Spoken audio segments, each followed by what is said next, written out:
Everybody, and welcome to another telecast of Dartmouth High School football. It's the quarterfinals in the Southeast region. Sharon High School, the Eagles, in town to take on the Indians. I'm Jim Thompson alongside Paul Santos. We welcome you to this great telecast of high school football. Tonight, little playoff fever here at the stadium. I'll tell you, we've been looking forward to this one all week. First round of the playoffs, you get to play the game at home, a big crowd expected, lots of enthusiasm in the air. Doesn't get much better than this. Well, Sharon High School have a losing record on the season. Their problem, Paul, is they don't put many points on the board. And they're going up a Dartmouth Indian defense that has been solid right from the get-go, only averaging 10 points against throughout the entire season. And they've been scoring on defense, 6 defensive touchdowns this year for the Indians, a couple of pick sixes, for example, against New Bedford. I mean, this is a Dartmouth Indian defense that's really been solid all year. And offensively, they're putting up about 28 a game. They're led by Chris Martin. Chris Martin has just been fantastic all year. He leads the team with 13 touchdowns. He had 3 against New Bedford. He had 3 against Barnstable. He's rushed for 900 yards on the season. He's the big go-to guy back there for the Indians. Well, we'll be right back with tonight's opening kickoff in just a moment.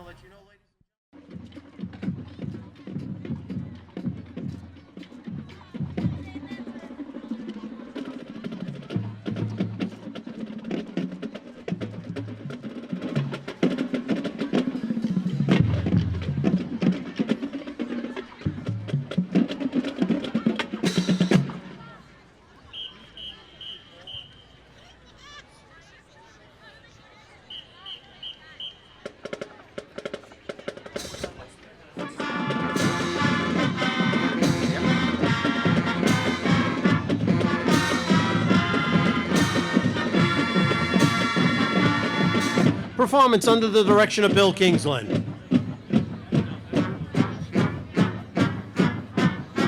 Assisted by Tom Unks, Tyler Kingsland, and John Souza. Color guards, flags, and rifles supervised by Addison Caterli. Assisted by Anthony Cabral and Paul Swiss. Cheerleader supervised by Rebecca Brager and Lauren Alphonse. Band led by student conductors Caitlin McGuire and Dominic Vicari. Dartmouth High School is proud to present the Dartmouth High School Marching Band.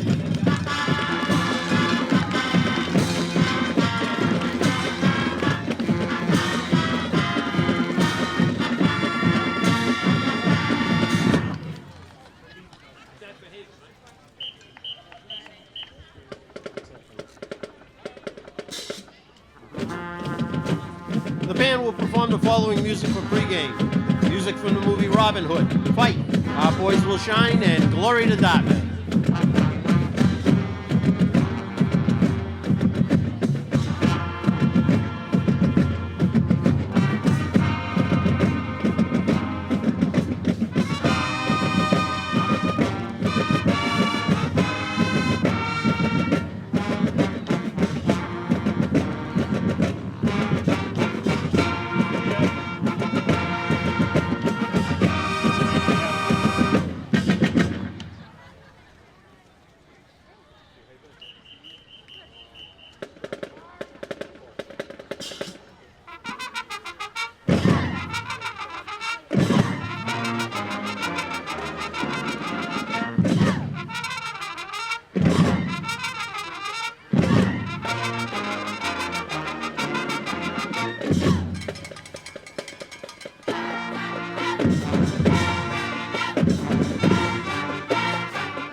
evening, ladies and gentlemen, and welcome to tonight's opening MIAA tournament game between the Sharon High School Eagles and your Dartmouth High School Indians.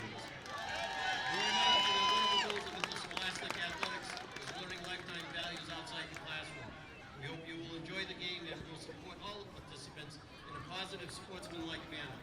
In case of an emergency, please proceed to the nearest exit from the stadium. Exits are clearly marked and are located on the south and west side of the stadium. Staff members will assist you to the nearest exit in case of an emergency. Now let's meet after starting lineups for tonight. First, for our visitors, the Sharon High School Eagles. At left tackle, number 77, Nate Hirsch. At left guard, number 78, Nate McManus. At center, number 65, Peter Banks. At right guard, number 60, Kenny Moreno. At wide receiver, number 21, Greg Titus.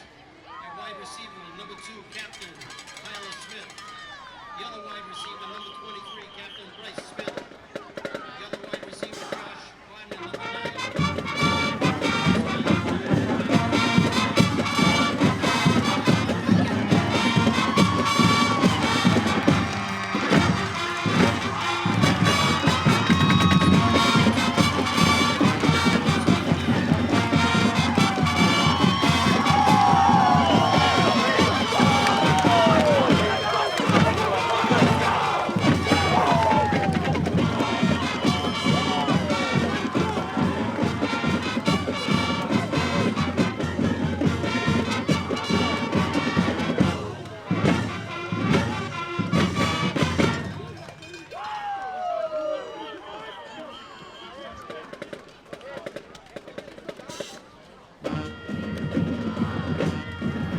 Hello again, everybody, and welcome to Dartmouth Memorial Stadium, where tonight it's the quarterfinal between the Eagles of Sharon High School and the Dartmouth High School Indians. This is a Division III Southeast opening game. But before we call all the action in this one, Paul, the Indians are Division III Super Bowl champs. No question about it. They're the defending Division III Super Bowl champions. And a lot of things have happened exactly the way they did last year. They lost to Bridgewater Raynham, but then they bounced back and defeated New Bedford. And then after that, they defeated Barnstable and ended up with the exact same record of 5-2. So deja vu all over again. Here we are at 5-2, hosting the first round game with the same exact record. And carrying over into this season is the head coach, Rick White. Last season, it all really centered around the defense. They were outstanding all season long, and they got into the playoffs, and they were just dynamite. Kind of the same. They're on that same track again this year, Paul. Yeah, the defense has been great right from day one. I mean, they're only averaging 10 points against right from the beginning. They put up a number of shutouts. Teams have had a hard time moving the ball against them. Even Bridgewater Raynham, which came in as a solid team, a team that defeated St. John's Prep after they beat Dartmouth here, they had trouble moving the ball against the Indians. So the Indian defense, they're solid. They're going to need to be in order to have success in the playoffs.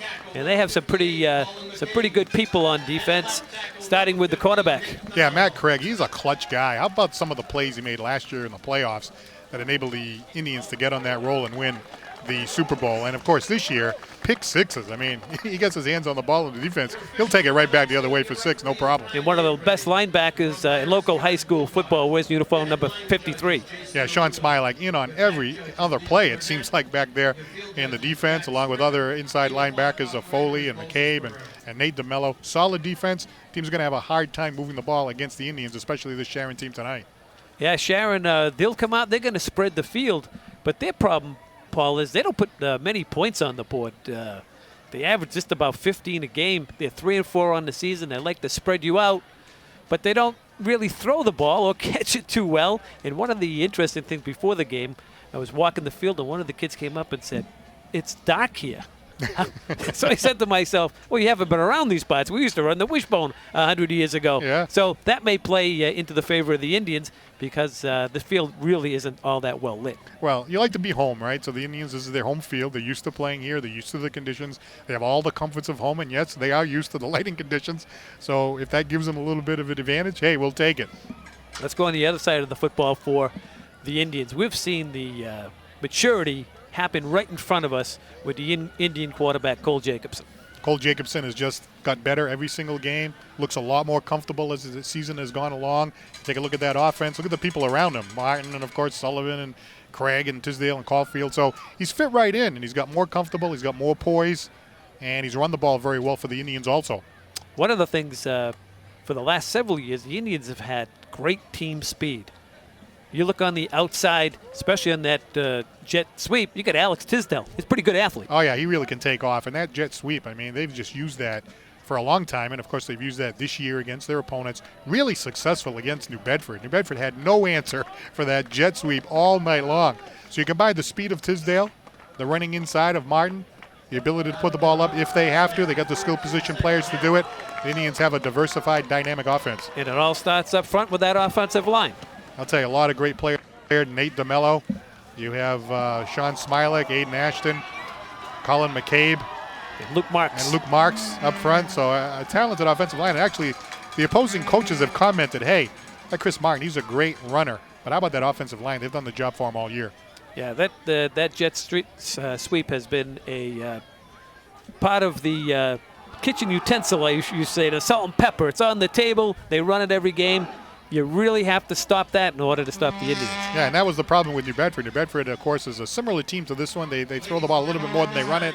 They're not that big up front, you know. And I mean, if they can't figure out how to stop the jet sweep, they're going to have a problem here tonight against the Indians, as did the Whalers. Well, let's take this opportunity to honor this great country of ours, the Dartmouth High School Marching Band. It's our national anthem. Oh, say, can you see by the dawn's early light what so proudly we hailed at the twilight's last gleaming, whose broad stripes and bright stars through the perilous fight o'er the ramparts we watched were so gallantly streaming, and the rockets' red glare, the bombs bursting in air, give proof through the night that our flag was still there. Oh, say, does that star-spangled banner yet wave o'er the land of the free and the home of the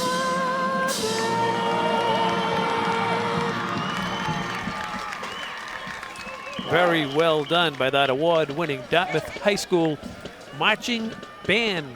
I'm Jim Thompson alongside Paul Santos.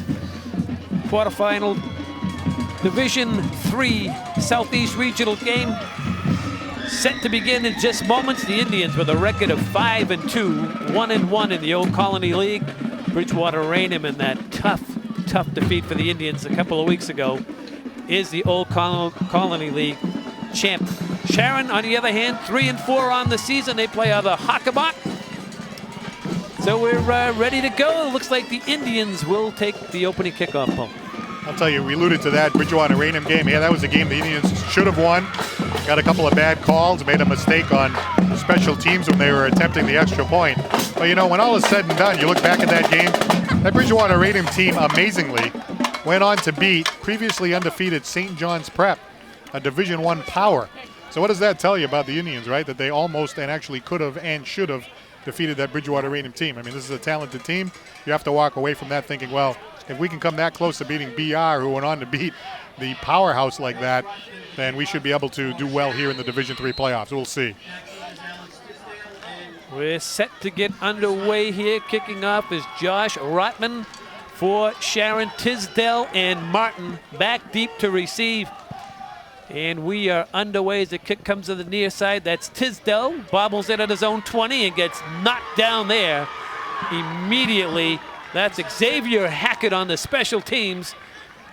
And the Indians will start the first series of the game, 1st and 10 from just inside their 20-yard line. Well, good news and bad news there. The bad news is you didn't want to see that bobble because Tisdale's speed, he's usually able to return it pretty well on special teams, but he had the wherewithal to get the ball first before he tried to, run with it, and at least he was able to recover the ball. So the Indians start 1st and 10 in their own territory at about the 18. That's Cole Jacobson as the quarterback. Liam Caulfield is one of the running backs, along with Chris Martin. Caulfield is the blocking back. And here's Martin, gets the first carry of the game, leaps over a tackler and gets his way out to the 20-yard line, where he's wrapped up there by the safety, Tyler Smith. So a gain of 2 on the play. It'll be 2nd down and 8, just underway here at the stadium. I'm Jim Thompson alongside Paul Santos, Andrew Thompson up here in the booth spotting as well. Doc Nooms on the PA as always. Okay, Martin's going to take it to the far side. Cuts it back inside. Martin out very close to the first down with John Dottino. Got him there at a gain of 9 and a first down. So 2 plays to Martin and already a first down for the Dartmouth Indians. You see the pitch here. It gives Martin more maneuverability here as he goes around the right side of that offensive line. Almost 1,000 yards rushing on the year for Martin, coming in with 919 yards rushing to date. 2 carries, already a first down for Dartmouth. Tisdale in motion. Here's the first try with a jet sweep on the night, and Tisdale gets just across the 30, out to the 31, where Hackett and Smith made the stop for the Eagles. Just a gain of 1 on the play, and we have Hackett injured on the play for Sharon High School. So like we always do when there's an injured player here at the high school, it's our policy here at DCTV. It's a timeout on the field, and we're going to take a timeout as well. We'll be right back in just a moment. Hi everyone, we are pleased to announce DCTV's channel expansion effective October 13th, 2015.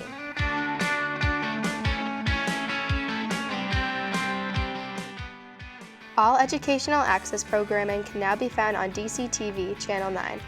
This includes Dartmouth High and UMass sports, Dartmouth Public Schools music, school committee meetings, UMass Dartmouth programming, and Dartmouth Public Schools programming. All government access programming can be found on DCTV Channel 18. This includes government meetings such as Select Board, Planning Board, Zoning Board, and Finance Committee meetings, Town of Dartmouth events, Dartmouth Town meetings, Dartmouth Wanderers programming, and Dartmouth talk shows. All public access programming can be found on DCTV Channel 95. This is all original programming by Dartmouth residents. You can take television production training classes to find out how you can produce your own show on DCTV. For more information on the channel expansion, you can visit www.dartmouthtv.com, or you can call 508-984-1359. Thank you.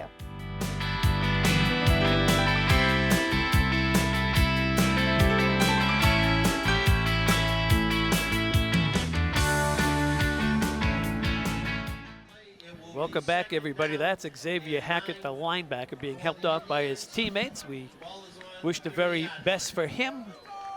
It'll be 2nd down and 9 for the Indians as we look in on that Indian huddle. Cole Jacobson is the quarterback, and Paul and I talked about him earlier. He's really matured as the season's gone on. Paul. Yeah, looking more comfortable as the season has gone along, and he really runs the ball well for the Indians. So if they need him to run it, he can do it. He's done it effectively all season. Tisdale in motion, off the ball fake. This is Jacobson, right on cue, Paul. Jacobson's got running room. He's across midfield, the 40, 35, and down at the 30-yard line of Sharon, where he's taken down by Josh Rotman. So a big gain from the Indian quarterback has it 1st and 10 in Sharon territory. This is a great play here by the Dartmouth Indians, right? Everybody kind of keying on Martin, but no, Jacobson takes the ball, gets in the open, and then turns on the Jets. A 40-yard gain for the Dartmouth Indian quarterback, and that's been a real weapon that the Indians have been able to go to all season long to complement the running of both Martin and Tisdale.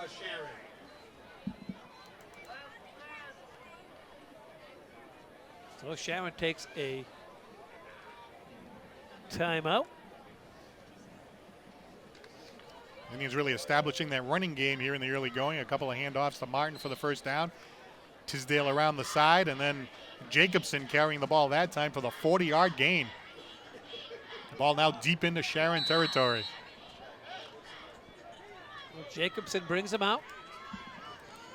It's Craig to the top of your screen. Martin set behind the quarterback. Martin's going to take it to the right side. Chris has got the 30, 25. He's got a first down, still on his feet, and he's going to go down and in for a touchdown. However, this may be coming back. There is laundry on the field. And we think it's going to be holding against the Indians. No wonder it looks so easy, Paul. Yeah. Well, I'll tell you one thing I've noticed, right? You give the ball to Martin up the middle, that's one thing, but that pitch, you don't seem to have any answer for that. A lot of room to maneuver when he takes it around the side with the pitch. And he uses his ability to scamper down the sideline, but as you said, this one may be coming back. So, referee confirms. Let's see if we can pick this up on the replay. Merrill has a pitch to Martin.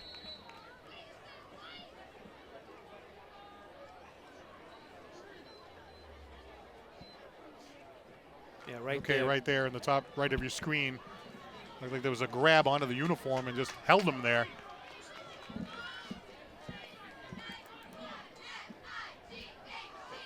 Here's Jacobson off the ball fake, and Jacobson along the far sideline. He gets nudged out of bounds. Tyler Smith knocking him away as Jacobson comes back to the sideline. That was enough for an Indian first down. So Tisdale into the game as well. And Liam Caulfield comes out of the backfield. That's 3 first downs for the Indians on this drive so far. The drive beginning at their own 20-yard line and still going.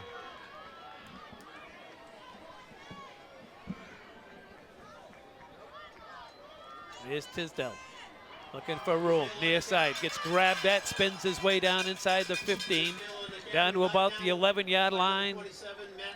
Matt Cancian makes the stop. Well, if you can't stop it, keep doing it.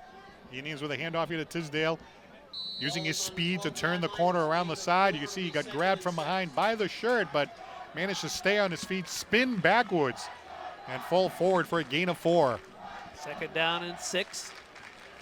Just under 8.5 to play here in the opening quarter. It's the first drive of the game. Here's Martin.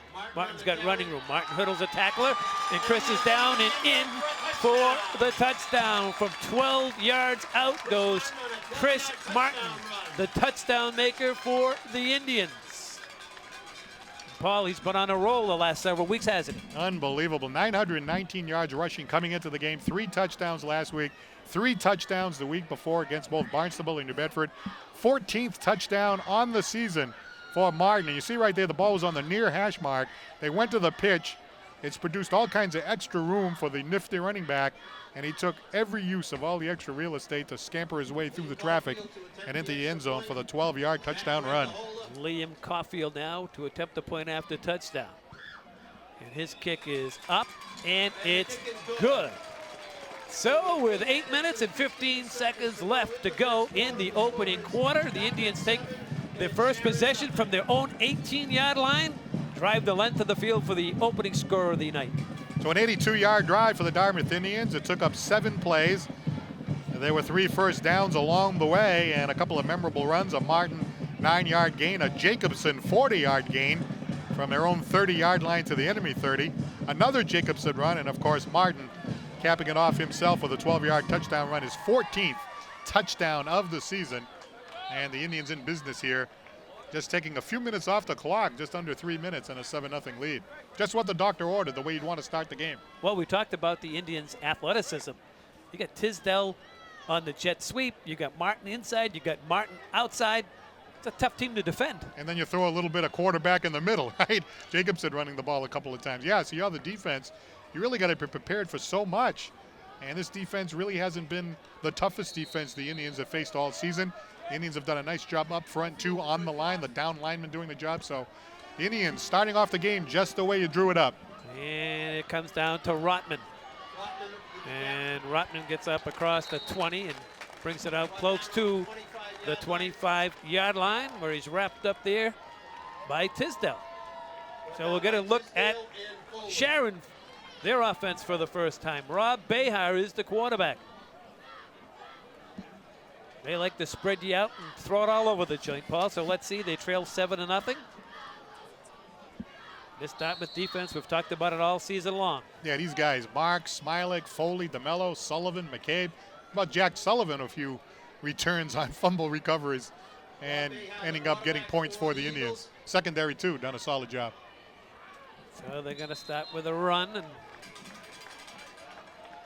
goes for a couple of yards, and that was Nate DeMello making the stop. Nate DeMello on the tackle.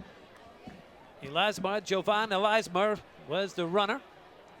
He's got 6 touchdowns on the season. It'll be second down and 10. Yeah, only a gain of 1 that time for Elisma. 2nd and 9. He's the go-to guy.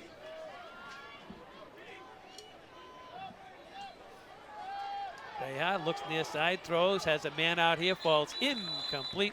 Craig Titus was the intended receiver, so that'll bring up 3rd down and a long 9 now here for the Eagles.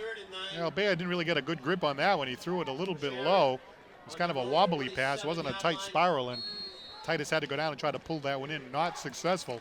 And already the Dartmouth Indian defense has them in a 3rd and 9 on the enemy team's first possession. Beha takes the high snap, and here comes whistles, and it's going to be a motion penalty, I believe, against the Eagles. So that'll back them up. It'll take them from a 2nd down and 9, excuse me, a 3rd down and 9 to 3rd down and 14. There's referee Brian Andrade giving the call. Well, kind of mirror images, right? The Indians come out exactly the way they want to. Start out at their own 18, 7 plays all the way down the field, 1 first down after another. Conversely, Sharon coming out, first play on their run, a 1-yard gain, followed by an incomplete pass, followed by a penalty. So right there, 1, 2, 3, not in good shape, and a 3rd down situation. 3rd and long.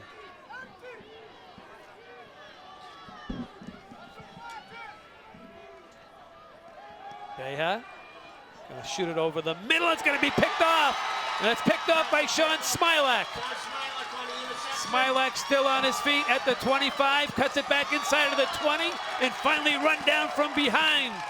So the Indians turn him over on the first possession. We'll have it 1st and 10 deep inside Eagle territory. Sean Smilek, one of the more talented members of that Dartmouth Indian team, a senior at 5'10", 205 pounds. Reads this well. You see the quarterback going back, looking to pass, throws it right over the middle, and he's right down the middle in the zone coverage. He takes the ball from the 35, and then he does something with it. One of the bigger members of that Dartmouth Indian defensive team scampers down the field. That's about a 15-yard return on the interception. Indians offense in business again. Here's Martin. Martin rips it up the middle, and Martin is out for a solid gain. Tripped up there by Tyler Smith. Not before Martin picked up a gain of 9. So how demoralizing is that if you're Sharon, right? You get the ball, you can't do anything with it. After you give up a long drive by the Indians, now you give up the interception, and on the very first play from scrimmage, Martin takes you for a 9-yard gain.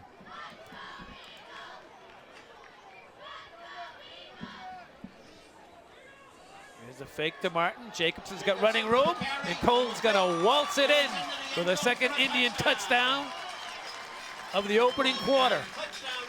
That was too easy, Paul.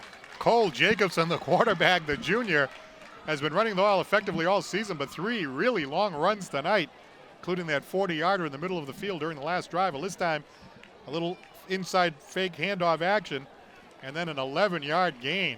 And hey, you fake the handoff to number 28, that means something. You're keying on number 28 to begin with. And Jacobson just scampers 11 yards for another Dartmouth touchdown. And Matt Craig And that is incomplete. couldn't handle the snap.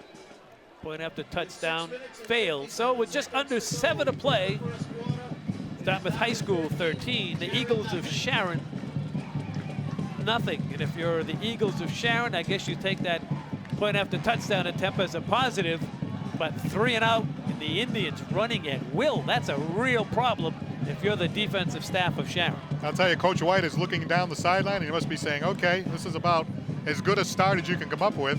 We get the ball. 7 plays are in the end zone. They get the ball. They can't do anything with it. Incomplete pass. They run for a 1-yard gain. Then they throw a dangerous pass over the middle that's intercepted by MIAA. He runs it back 15 yards, and 2 plays later, after a 9-yard run by Martin, there's an 11-yard Jacobson run, and the fans have to be happy. The big crowd that came out here tonight, the Indians up 13-0, 6:57 to go here in quarter number 1, and the Indians early in the game appear to be in cruise control, although a long way to go, of course. Smith and Rotman back deep, and it's Rotman on the return. And Rotman gets it across the 20 and out across the 25 to the 26-yard line, where Jack Sullivan wrapped him up with the special teams tackle for the Indians. So we'll get a look once again at the Eagle offense. They're 3-4 on the season. They play out of the Hockomock League. And they're a very low seed in this tournament, and they trail 13-0. And they don't want to get behind the Indians by too much too soon. Behar is the quarterback. Looks near side, throws, got a man out here, in and out of the hands of Craig Titus. And that's a tough throw for a high school kid, Paul. You're on the far hash, and you're throwing it to the near sideline. It's a 7 or 8 yard pattern, but you got to throw the ball 35 yards. Yeah, right. You got to turn your body the opposite way, too. And then the ball was behind Titus. Titus had to come back and try to get that ball, but wasn't able to do so. And right away, it's a 2nd down and 10. I'll tell you, nothing going right for Sharon so far. You got to throw it to that outside shoulder, because if you throw it to the inside shoulder, you let the corner come up and take it off and run it in on you. Exactly. And now they're going to run, and that's not going to go very far. That's Jack Sullivan. It's 2nd down and long now for Sharon. Jack Sullivan, another defensive player, has done the job all season. Just kind of barrels right through, has a lot of help too, and look at that. Going nowhere fast. That's a loss of 2 more yards. And once again, Sharon facing a 3rd down and 12. Can't stand in there as the running back on that carry.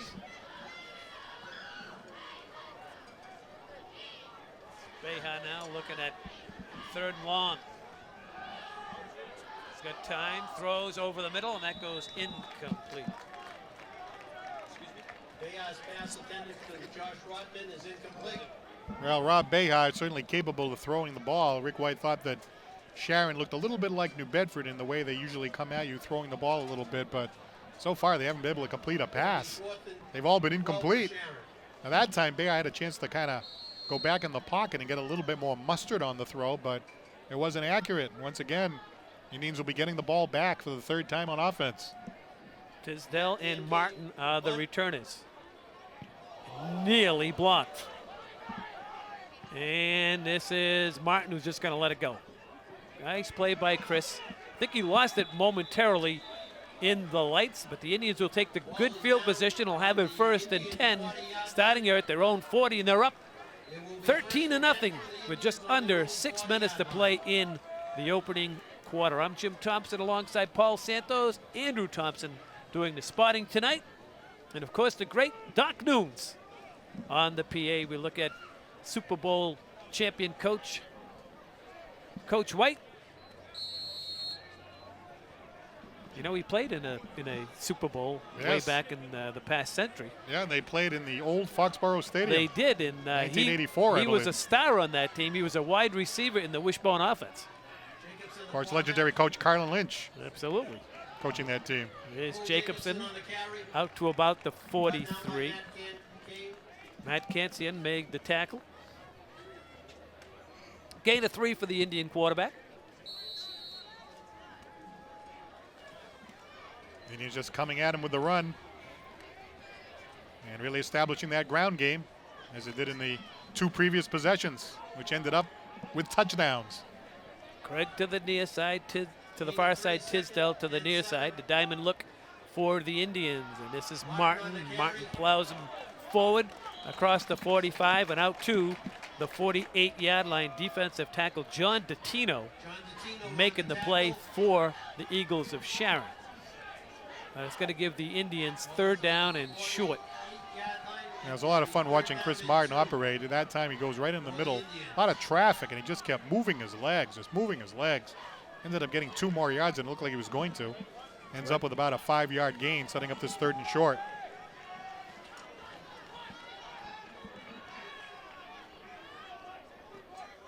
Here's Martin. Martin's got the 1st down. It's a flag down as well.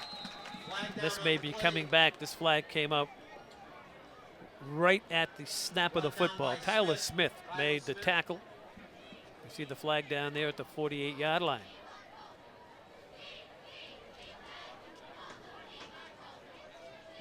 Going to be legal motion on the Indians. So that'll back them up 5. You can see that time, Paul, Sharon was bringing the backers up right into the A-gaps, and Martin smartly saw that and just ran the ball on the outside. Yeah, absolutely. He can adjust during the play. It's just one of the dangerous things about him. You know, he has a lot of football sense, got a lot of experience, can make the adjustment. Ball on the far hash, 3rd down and a long 7. Play action. Jacobson looks near side. He's got a man, a 1st down. And that's completed to Jack Sullivan. Josh Rotman makes the tackle, but not before Sullivan hauls it in down to the 42-yard line of Sharon, and an Indian 1st down. How about this Indian diversified offense? Here's the quarterback, Jacobson, finding Sullivan. Sullivan collects the ball at about the 45, down to about the 43. Another huge gain for the Indians, about 15 yards. Indians in enemy territory. Do spot it back the yard. It is at the 43, 1st and 10 Indians. Martin doesn't get very far that time. Smacked right into number 60, Kenny Moreo. That's the first solid defensive play for Sharon in this ballgame. Yeah, right. They haven't had many. They've had a lot of problems since this game began, but that time Moreo just shooting right through.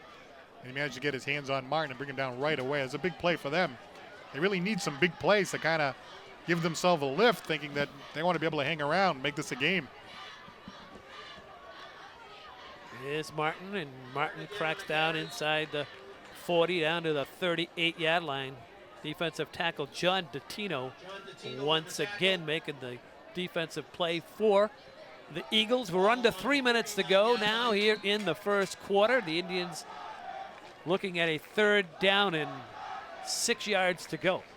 3rd and 6 for the Indians. Indians playing in the playoffs here, the Division III Southeast. If they are successful tonight, they'll play the winner of Plymouth North and Plymouth South, who are battling tonight as we speak. Matt Craig to the top of your screen. Sullivan in the slot. Tisdale in motion. This is Tisdale looking for room. Alex spins down, but he's going to be short of the 1st. Tyler Smith. He's had about 6 tackles in this game, has Smith. The Indians are going to be just shy of that 1st down. Tisdale started to use his speed. Then he tried to cut to the middle, but Smith read that well. Got into some traffic, but Smith hit him right away.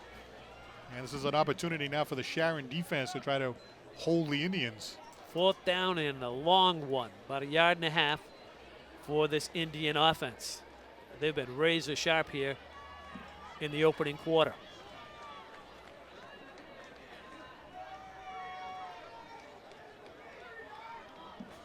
Here's Martin, and Martin leaps forward, and he's going to have the 1st down.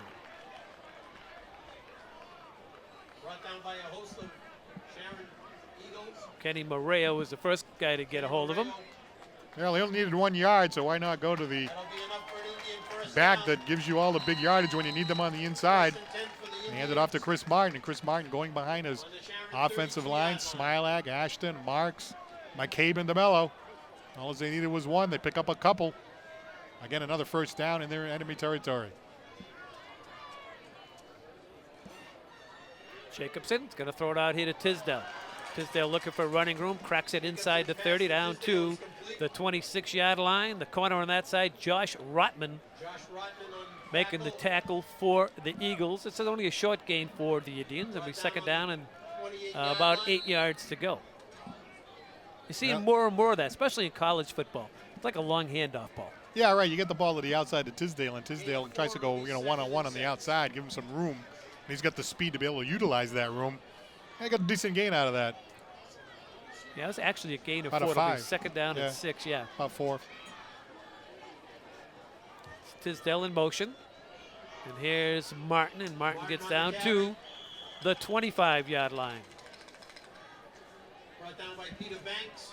Peter Banks making the tackle for the Eagles. That'll bring up third down for Dartmouth High School.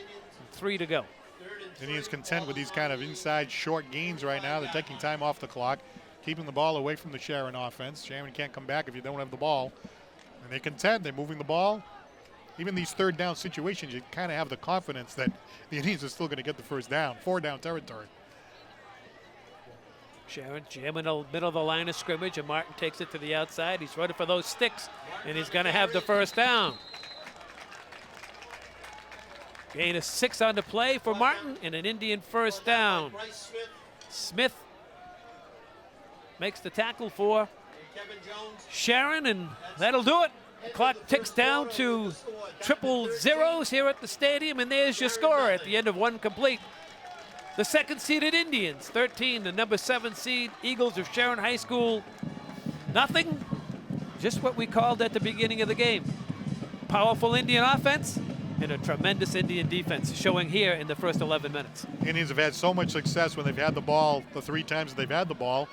Very beginning of the game, they put together a 7-yard drive, a big run by Jacobson in the middle of that drive for 40 yards, 12-yard touchdown run by Martin, the extra point by Caulfield. Then Sharon gets the ball, right? Here they are coming into Dartmouth, playing against the Indians in front of this big crowd that you see right there. They get the ball for the first time. Okay, it's bad enough that the Indians scored from their point of view. What happens? They can't do anything. They run the ball up the middle, nothing. They try to pass the ball, nothing. Next play after that's an interception by Smilek. 2 plays later, the Indians are in the end zone again. They get the ball back, 3 and out again. And now here the Indians, this time instead of going down the field quickly, just grinding it out, 3-yard gain, 4-yard gain, 3-yard gain, 4-yard gain. And now they're deep in enemy territory.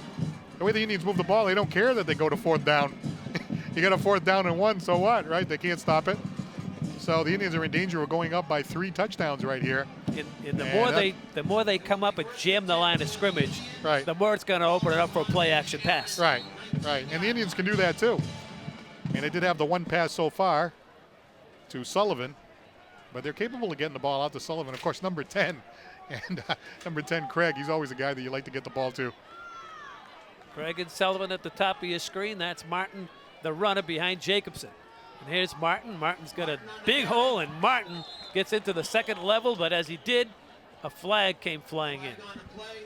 Ball is on the 8-yard line. Now let's see what this one's all about. Like a holding penalty against the Dartmouth Indians that time, so that'll bring that play back. The referee was talking to Sean Smilak, one of the Indian captains. So you see the Sharon players walking forward, the Indians backwards. See if we can pick up the hold here on the inside. Looked like the official was looking behind the play. Which is quite typical in high school refereeing. So a break here for Sharon. The Indians with a first down and about 20 for the Indians. Tisdale in motion. Off the ball fake is the quarterback, Jacobson, and he didn't get very far on that. That's Peter Banks. Read that beautifully. Bring up second down and about the same distance. Yeah, Peter Banks, he's the outside linebacker. He's a junior. Number 65 shot right through that time, and that time Jacobson had no room to maneuver, and down he went. Did manage to pick up 3 yards, however. So a second and long here for Dartmouth.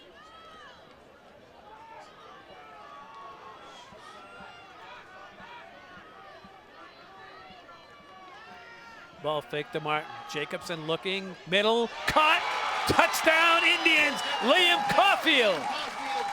complete for an Indian touchdown.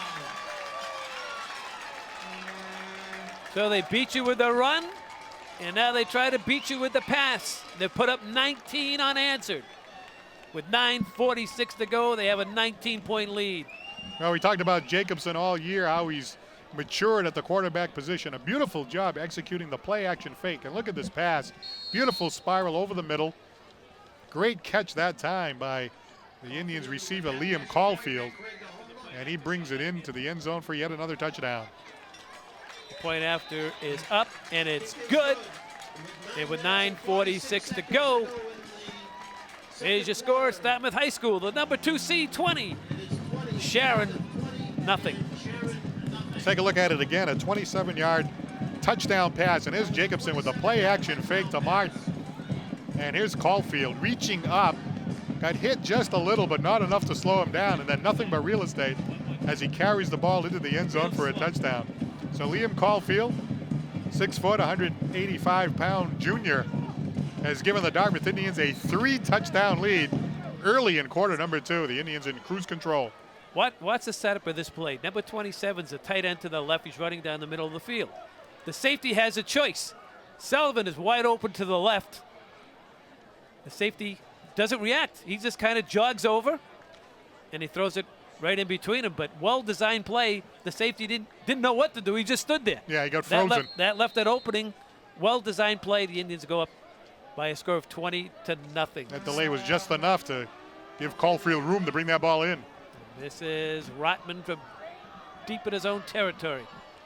Rotman along the far side gets up across the 20 and out to the 21-yard line, where he's wrapped up by Luke Espinola. Luke Espinola on the tackle.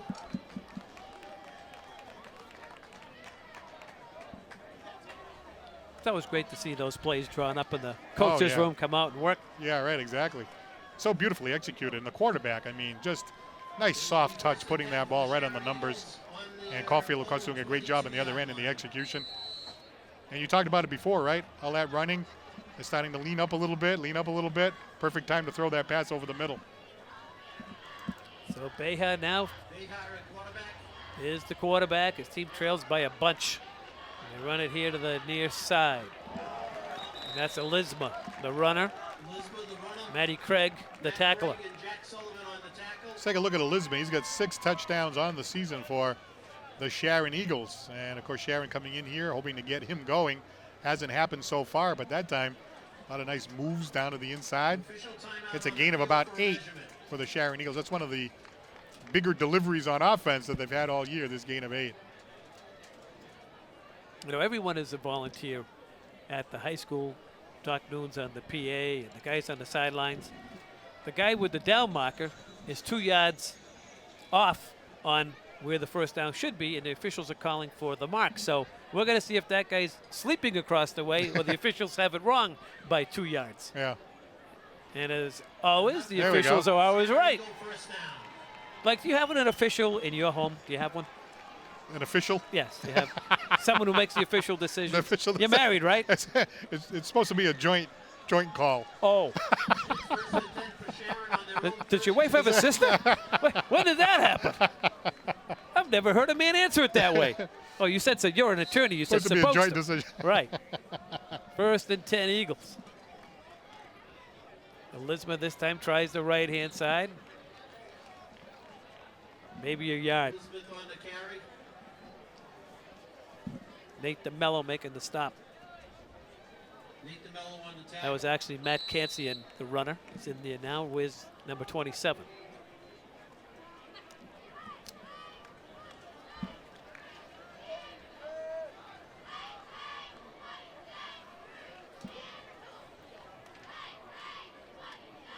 Second down and 7. Second and 7 for Sharon on their own 34-yard line.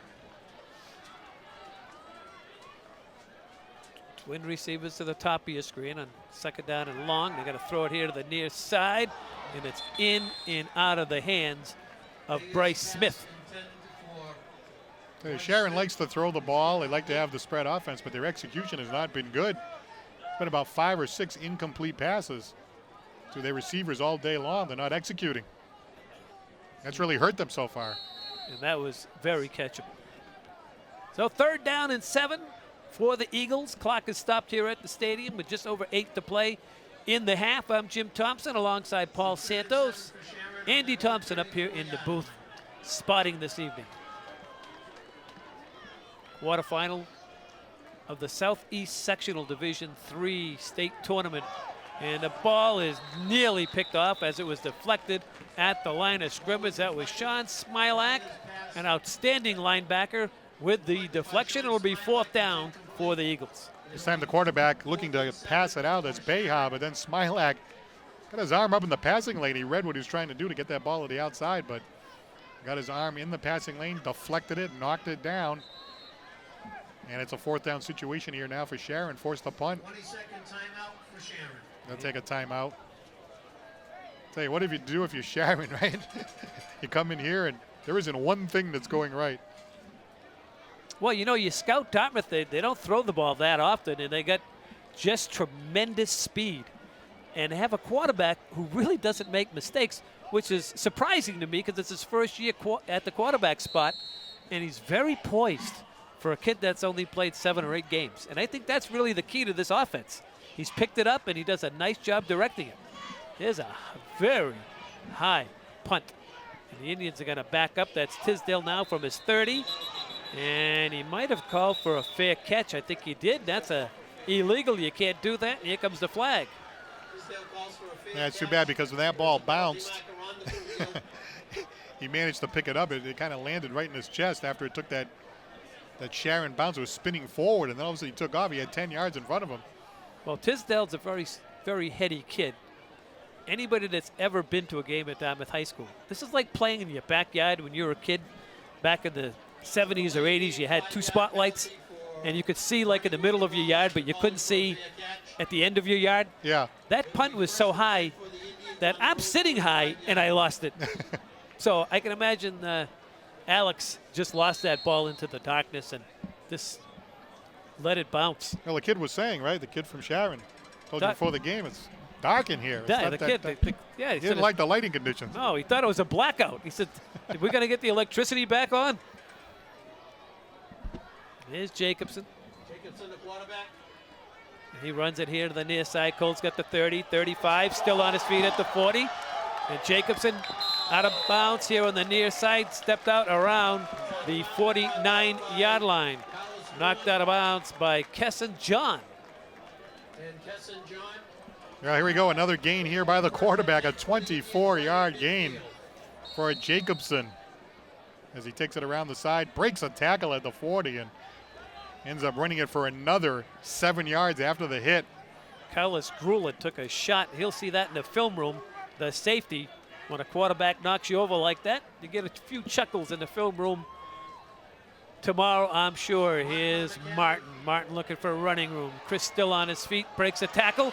The flag is down as well, and Martin's going to waltz in for another Indian touchdown. He looks back. I think he knows there's a flag down. Let's see what it's going to be. Yeah, you see the officials, they're going to be conversing in the middle of the field.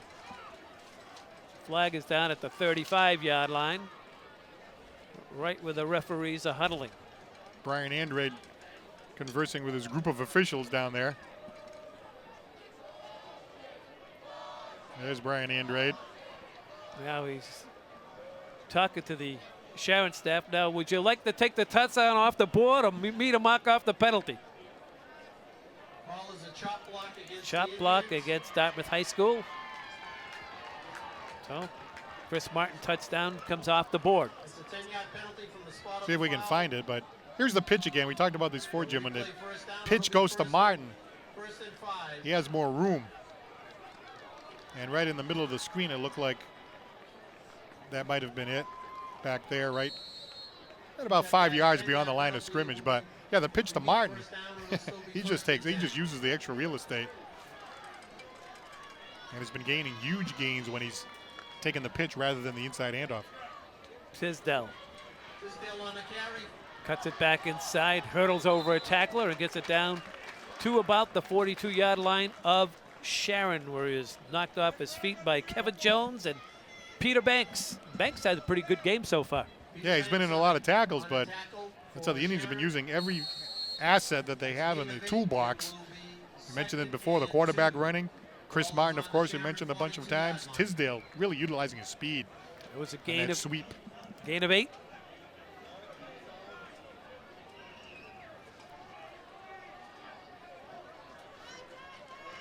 Jacobson has got the first down. Jacobson still on his feet. Jacobson, they can't get him down. The Indian quarterback finally going to be down around the 25-yard line. Datino fighting him all the way, finally got him to the ground at about the Sharon 25. There's a good look at the junior quarterback. And we were just mentioning how poised he is, Paul, and this is another good example. 17-yard gain this time by the quarterback Jacobson. Look at this, breaking one tackle, spinning, breaking a second tackle. I mean, they just can't bring him down. Another weapon for the Indians. Just fun to watch. And now a timeout on the field.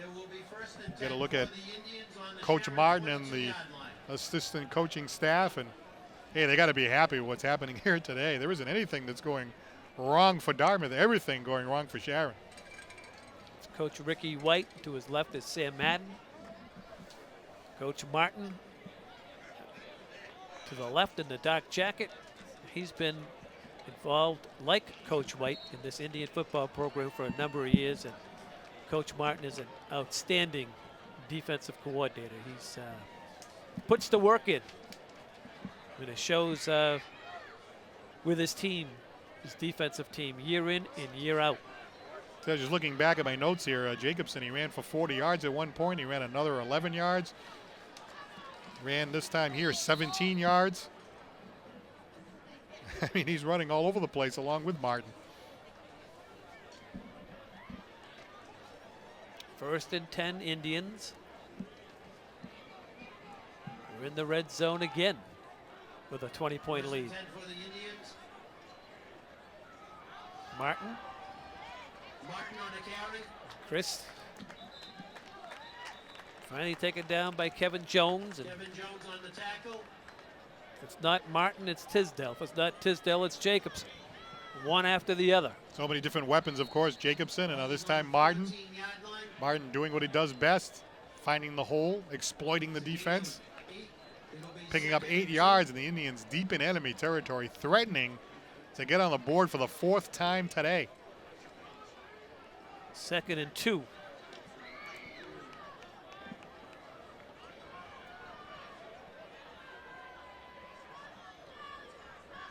Jacobson spins. Here comes the rush. He gets it out at the last second, and Martin couldn't hold on to it. And another flag is thrown. You see the flag down at the bottom of your screen. This might be holding a defense. No, it's going to be holding on the Indian offense. Call is holding on the Indians. Now, see if we can find it on the replay. Maybe to the right of the screen. There, Jacobson was being bothered and tried to get the ball out to Martin. Didn't matter because of the penalty, but it was a pretty good job there trying to get the ball into the hands of Martin as he was being tackled. It will be 2nd and. All right, you folks at home, you see the hold. Dial us at 1-800-DC-TV, because there isn't one. There is no hold. There you go. Dial 1-800-DC-TV. Here's Martin. He's got plenty of room. Bounces it to the outside. Shoot top tackled just short of the first down marker. That was Joey Dowler. Not only a first down saving play, but also a touchdown saving tackle, Paul. Yeah, I tell her, if Darlin didn't get in there and grab him by the ankles at the last second, I think Martin would have been in the end zone again. So it was a touchdown saving tackle. He also stopped the first down, but hey, the Indians got a 3rd down and short. They're in enemy territory. They're in 4-down territory. Almost feels like a piece of cake here for the Indians, the way things have been going. We talk about officiating that Bridgewater Raynham game. People in Dartmouth still talking about one of the worst calls probably in Dartmouth high school football history. One against them. Here's Martin. Bounces it to the outside. Now bounces it back to the inside. It's going to come up to about the 5-yard line.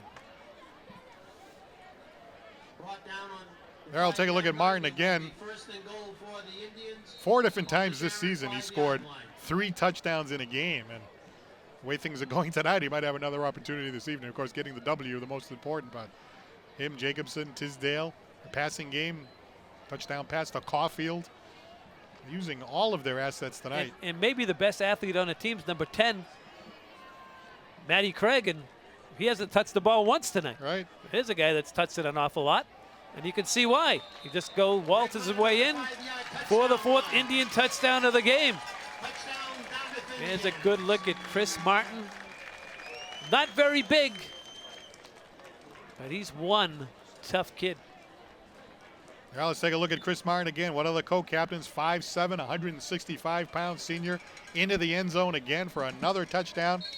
Caps a 75-yard drive, 8 plays, and the 5-yard touchdown run, giving the Indians their 4th score of the game. Liam Caulfield now for the point after touchdown. Craig gets it down cleanly, and the kick is up, and it's good. And with 4 minutes and 5 seconds to go in the first half, it is Dartmouth 27 and Sharon nothing. Now this is pretty cool if you're a running back. Now watch Martin as he gets into the end zone. Right, going there, everything's looking really good, and he says, "Alex, get the heck out of the way! What are you standing there for?" Yeah, he just barreled him out of the way. Get out of the way! I need another touchdown here. Come on, I got to get my stats up. So Chris, 27-0 Indians, 405. We got Paul Santos. I was going to say Chris Martin, right? 3 touchdowns in a game 4 times this season. All right, so tonight he could do it again. Now, if he does it again, last time we had something like that, Justin Mello, 4 times in 2008. Then you go back to 2007. Mr. Jordan Todman did it 6 times en route to a 29 touchdown record for the Indians. So Martin is right up there with the best of them. Tyler Smith. And Tyler gets slammed down. That's number 18 for Dartmouth High School that made the tackle, Matt Foley. Well, the Indians are playing in all phases of the game, right? Offensively, defensively, even special teams. And Sharon getting the ball, and how do you do? We see the look on Tyler Smith's face. It's, it's 27-0. Fans looking on, and Smith said, "Wow, that's the hit of the night." Big crowd here at the Indians' home stadium. Just a perfect night for football. I mean, we're in the 50s, comfortable, no wind. No rain and no lightning either, Jim. Yeah, that's nice. Gonna run it here to the near side. Reversing his field and not going anywhere is Cancia on the runner. And he was tripped up by Brendan Foley, who just made a big stick on special teams.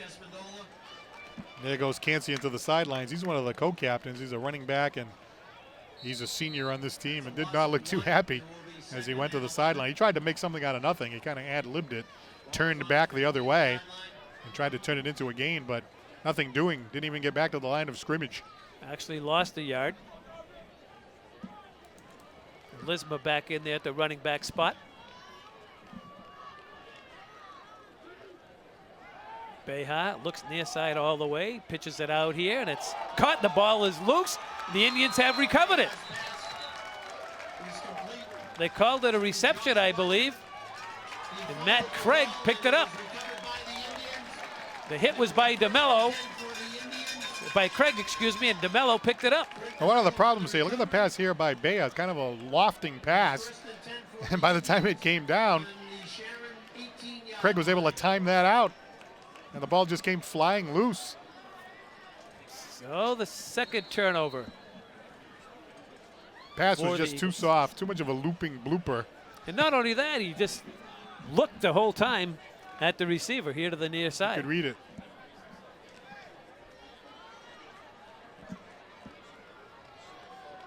Just over 3 to play here in the first half. Jacobson, he's looking for a touchdown pass, long and deep in the corner. That's Craig. He caught it, but he's over the end line.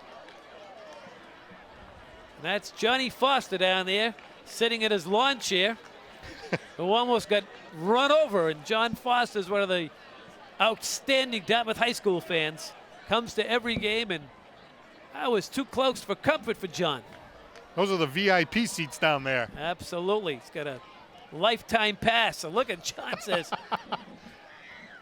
Didn't really react. He was going to stay in that play. At that age, you can't react. I know. I'm not far behind him. He was not moving. I'm staying right here. I'm ready to throw a shoulder if I have to. This is I have a lifetime ticket down at all, and I'm not moving. I'm not moving no matter what. He's gonna send an email to Ricky White saying, "Don't run that play again." Especially when it's 27-0. Oh boy. Clock is stopped here at Memorial Stadium. The number 2 seed has a 27-0 lead. I'll tell you, coming into the game, I think everyone was pretty confident as we take a look at the VIP section again. I think everyone was confident how this game was going to go in terms of, we thought the Indians were going to win. We thought they were going to be able to take it to Sharon, a 3-14. But, I mean, to come out like this and have everything go great, nothing go right for Sharon, maybe that's a little bit of a surprise. I don't know. I mean, we had confidence coming in, but all facets of the game being executed so beautifully by the Indians, and that's what you want. I mean, if things stay like this the rest of the night, you're going to have to kick it up a notch when you go to the next round, and the next round after that, you got the winner of Plymouth North or Plymouth South. They're going to be superior to this Sharon team. So, well, one thing about the Indians, they play a Division I schedule, so I think anybody they play, they're going to hold their own against. Yeah, well, look at Bridgewater Raynham, right? Should have won that game, and then Bridgewater Raynham turns around and then defeats St. John's Prep, an undefeated Division I power. That tells you a lot. Brought down by Kenny Moreo. Moreo on the stop on the quarterback, Jacobson. 3rd down and about 8 yards to go.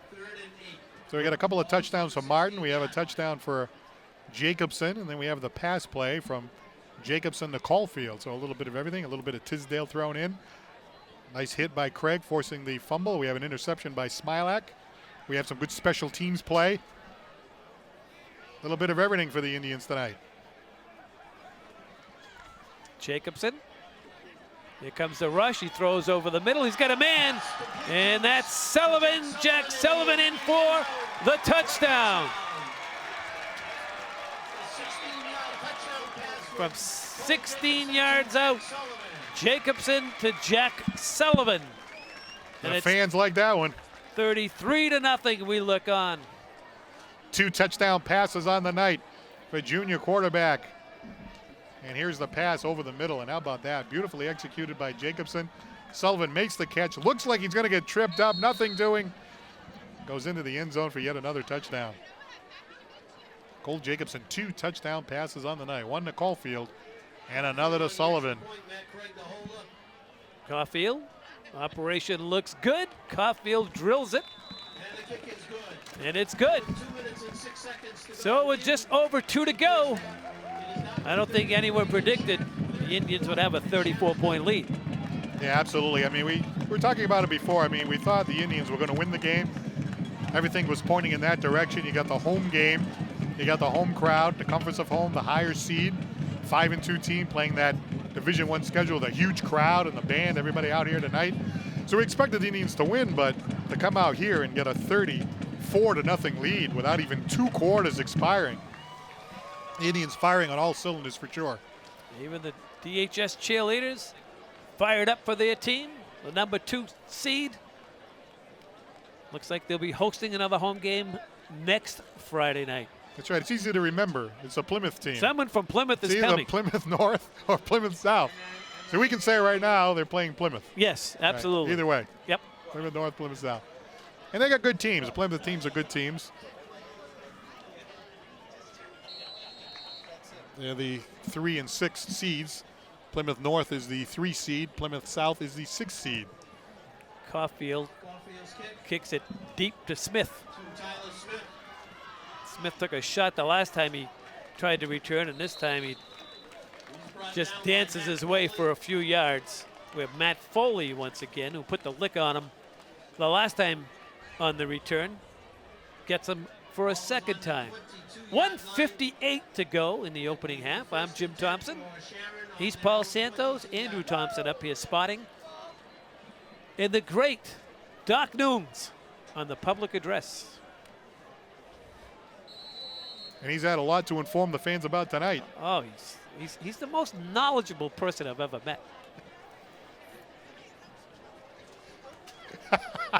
I held signs for him. He was running for something, dog catcher or something. I used to hold signs for him.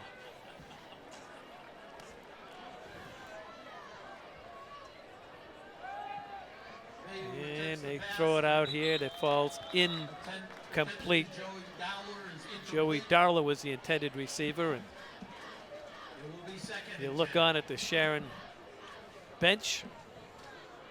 Dave Morse, the head coach over there, and disappointing night for him. He was probably thinking, okay, I know we're the underdogs.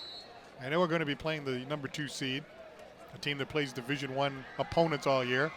I want to go in there and I want to hang around. I want to give him a run for it. He is. He can grab a hot dog at the half. They run it to the far side. This isn't going to go very far at all.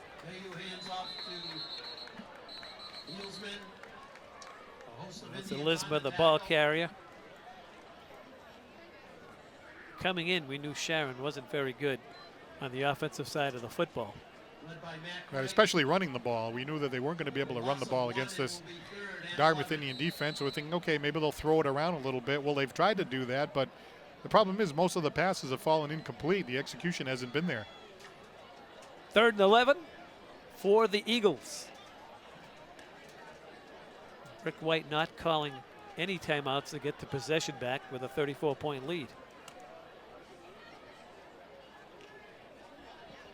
And here's a little pitch play to the near, coming to the near side, and that goes for naught. That was Foley making the tackle for the Indians. It's a good look at Matt. He's had a pretty good night tackling the visiting ball club, whether on special teams or when he's playing his defensive position. Hey, Brendan Foley, As a right? linebacker. He's had a great year this year for the Dartmouth Indians. Led the team in tackles in one of the games a few weeks back. Inside linebacker, senior experience, 6 feet, 185 pounds, just one of many on that green defense. So Sharon's going to run down the clock. They can't run it out in the quarter, so they're going to call a timeout any second now, and they do with 19 ticks left on the stadium clock. As the award-winning Dartmouth High School band, now we're just going to keep it there. For you folks at home, what do you call those little feathers on top? And Doc Noons is going to give us the answer. Right, we were trying to figure that out last week. Yeah. So we got a nice view of the Dartmouth band, and they got that little, so you can like guess. He's going to write it for us. He's going to write it down. Okay, so I'm going to give you a Jeopardy thing. What do they call those things? You folks at home, dial 1-800-DC-TV. What are, make sure it's in the form of a question. Yes. You make the question up, because I don't want to get in trouble. There's a high snap. Was it pronounced plumes? It is. And this is Adams. And Adams got running room down the sideline. And Adams steps out of bounds on a nice return for the Indians. Marquise Adams, a junior. Now what do you do with 8 seconds to go with the ball just outside the 10? 5'9", 160-pound junior. Collecting the ball here at about the 45-yard line. And then see her later down the sideline. That's about a 35-yard return for Marquise Adams. So again, we've pointed it out. Defense, offense, even the special teams. Yep. Even the special teams. So they can't compete. So this is Caulfield on to attempt the field goal. It will be a 29-yard field goal attempt. From just under 30.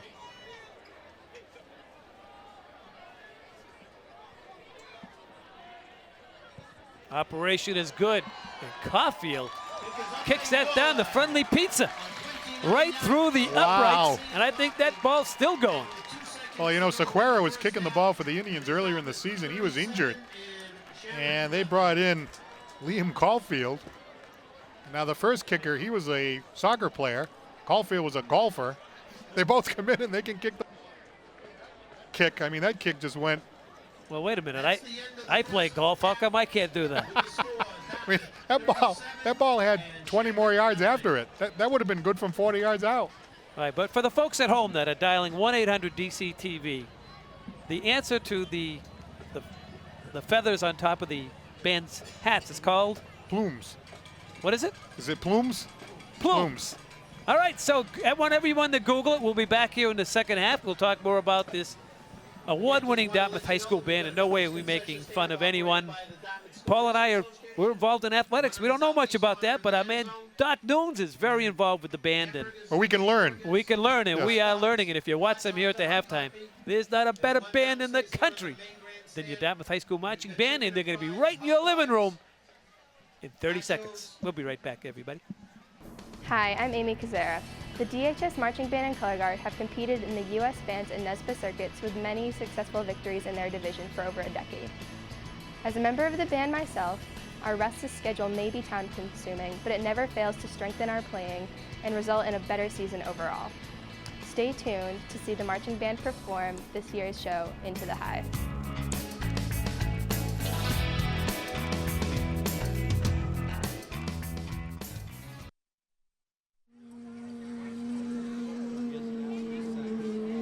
Drum major, you may take the field for performance.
I'm going to tell you something. That was one of the best halftime shows I have seen in recent memory.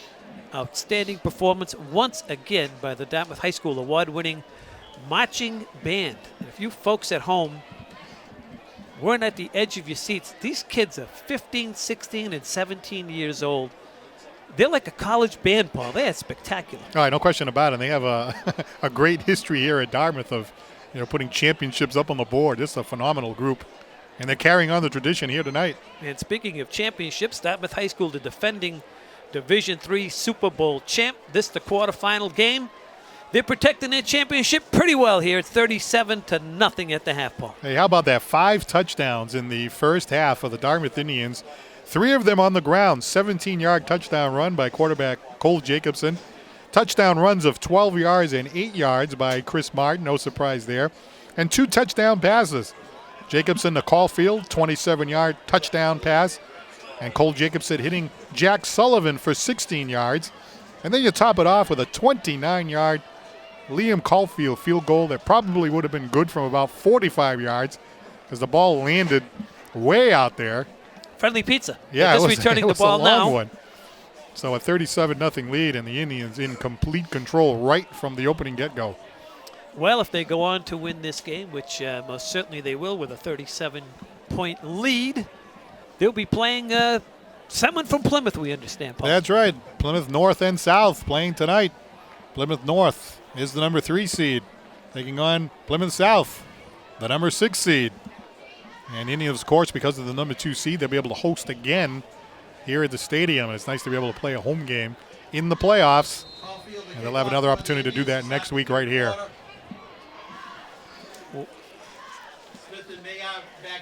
So the Indians will kick off here to begin the second half, and this is Tyler Smith, and Smith skips across the 25 and out to the 26-yard line, where Sharon will have it. First and 10, they trail by a large margin, 37-0. Here's your bracket, Paul. There you go. Dartmouth, the number 2 seed. Sharon, number 7. An easy win tonight for the Indians. Plymouth North, Plymouth South. That's they'll play next week in the Division III Southeast semifinals. And of course, the Indians can pull that one off here at the stadium. They would advance to the Southeast final. Of course, up at top, Dartmouth Rehoboth, the number 1 seed. Shouldn't have a problem with Woodman-Hanson. You got Falmouth and Somerset Berkeley in the other bracket as well. So Sharon comes out. They run it on first down. They got a gain of 4 on the play. Helsmer on the carry. Gain of 4. Lisma was the ball carrier. Second down and 6. Just underway here in the second half. I'm Jim Thompson. He's Paul Santos. Andrew Thompson in the booth, spotting for us here this evening. Here's a Lisma one more time, and perhaps a yard. Nate DeMello making the stop. That Dartmouth defense has just been stalwart all season long. On the 34-yard line. It'll be 3rd and 4. So, looks like Plymouth North coming into town next week. Plymouth North, 35-14 over Plymouth South. So the Indians will be hosting the number 3 seed next week here at the stadium. And there's a loose ball, but I believe the quarterback, Beha, pounced on it. Pounced on the ball. And Colin McCabe was in there putting the pressure on. Hey, last year, a season to remember. Indians defeating Somerset, Berkeley, Walpole, and Melrose. A lot of exciting games in that run last year. And, of course, Indians taking out a couple of undefeated teams in the process. I want to stand corrected. One official called it Sharon football, and the other official said it's Indian football, and that's the Indian offense out there. Cole Jacobson. It'll be 1st and 10 for I thought by looking at it live that the Indians had it, but one official just pointed to the ground saying it was Sharon football, but it's not the case. So the Indians turn him over for the 3rd time this evening, and here's Martin. Martin back to the line of scrimmage, is going to be run out of bounds here along the near sideline. That's actually Marquise Adams in there now, the running back. Rotman's the tackle. Rotman on the tackle. So 3 turnovers, as you said. The interception by Smilak, the fumble jarred loose by Matt Craig before, and this fumble here. So in addition to everything else, the Indians, benefactor of 3 Sharon turnovers tonight, in addition to everything else that's gone in favor of the Indians.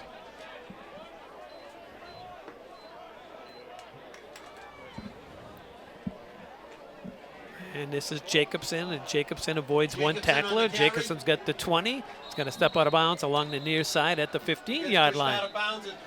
And that's a gain of 15-yard line. enough for the first down. All right, take a look. Here's the fake handoff. Jacobson going down the side. He's got a rushing touchdown tonight. Picks up about 15 yards. And another Indian first down, knocking on the door again, looking for touchdown number 6 on the night.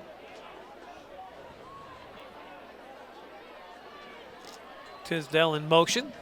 And this jet sweep is not going to work this time. Tisdale, well read by Cancian, the linebacker. That's one of the few Indian losses, Paul, on the offensive side of the ball all night. Cancian's a senior. He's one of the co-captains, and he found a gap, and he went right through. And before Tisdale was able to take off, he knocks him down. That's hard to do because Tisdale has so much speed. Loss of 6 on the play. Second down and 16 for the Indians. Matt Foley in the slot up the top of the screen. Matty Craig to the outside. This is Adams, and Adams breaks through the first wall. Tackle is still on his feet as Marquise, still chugging those legs. Adams heading to the end zone. Going to get across? He does. Marquise Adams chugging. A 21-yard touchdown. Goes in from 21 yards. Well, that was an enjoyable play to watch from the Dartmouth Indian point of view. How about that second, third, and fourth effort by Marquise Adams? It just couldn't bring him down, and here he comes through traffic. A couple of defensive backs get a hold of him, but he just keeps chugging ahead. He got blocked out there, but he just wouldn't go down. And the last 5 yards took about 7 seconds, but he still managed to keep going, and eventually he's in the end zone. Caulfield. The kick is good. This kid's been sitting on the bench, Caulfield, as the kicker. I mean, he's pretty good for to have that on your bench.